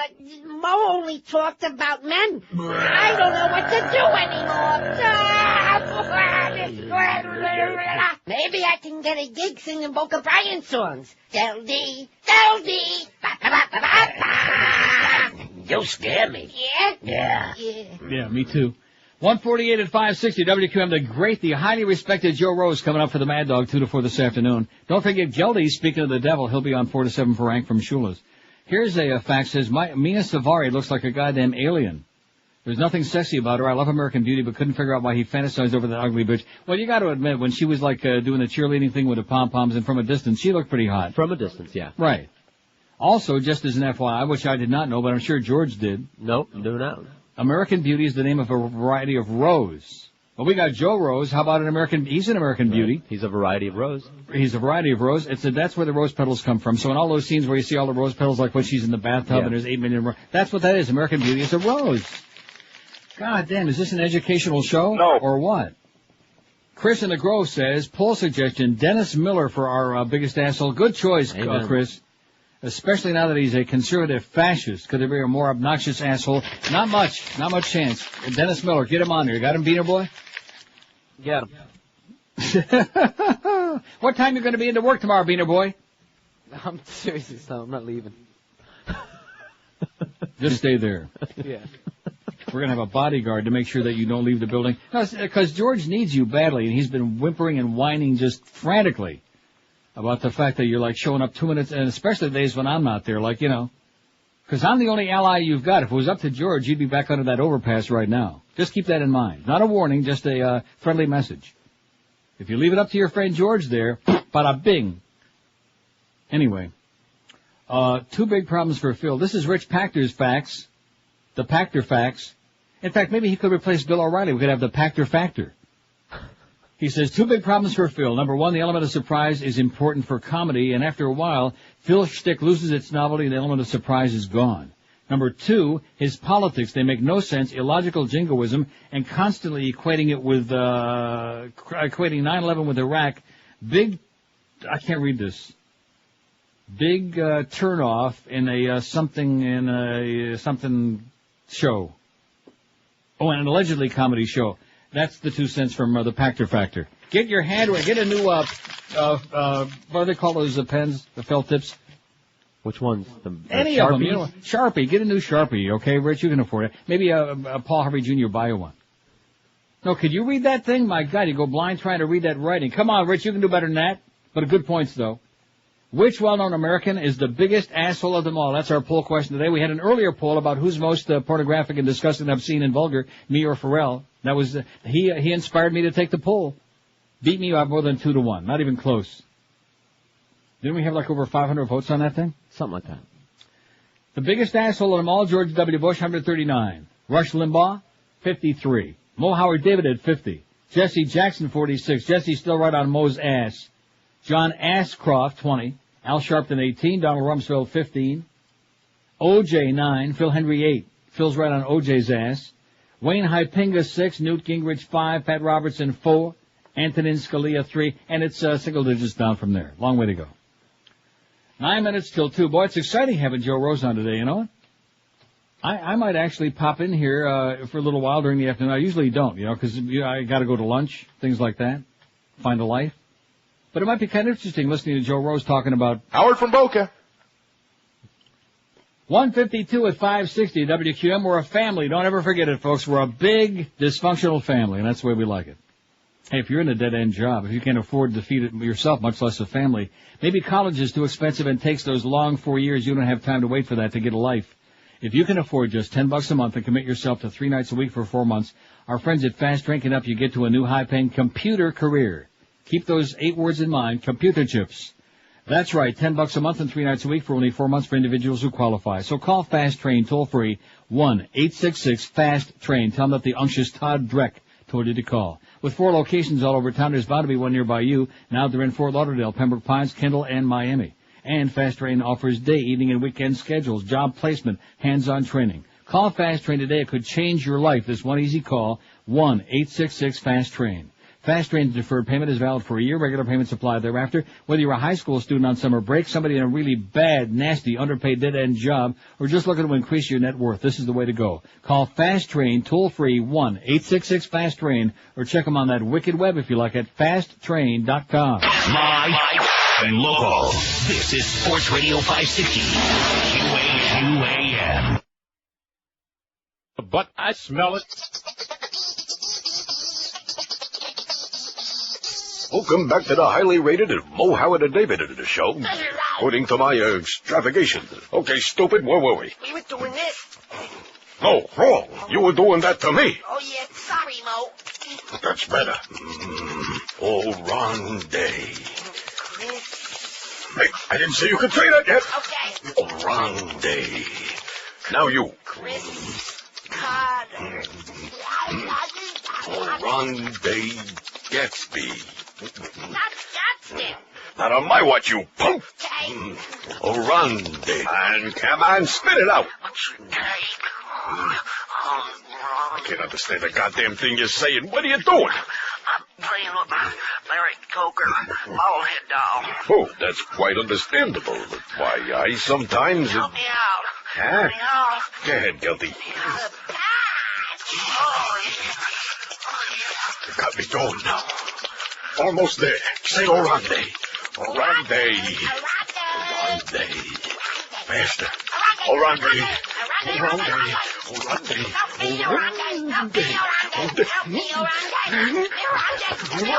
Yeah. Oh, Lindo Marais.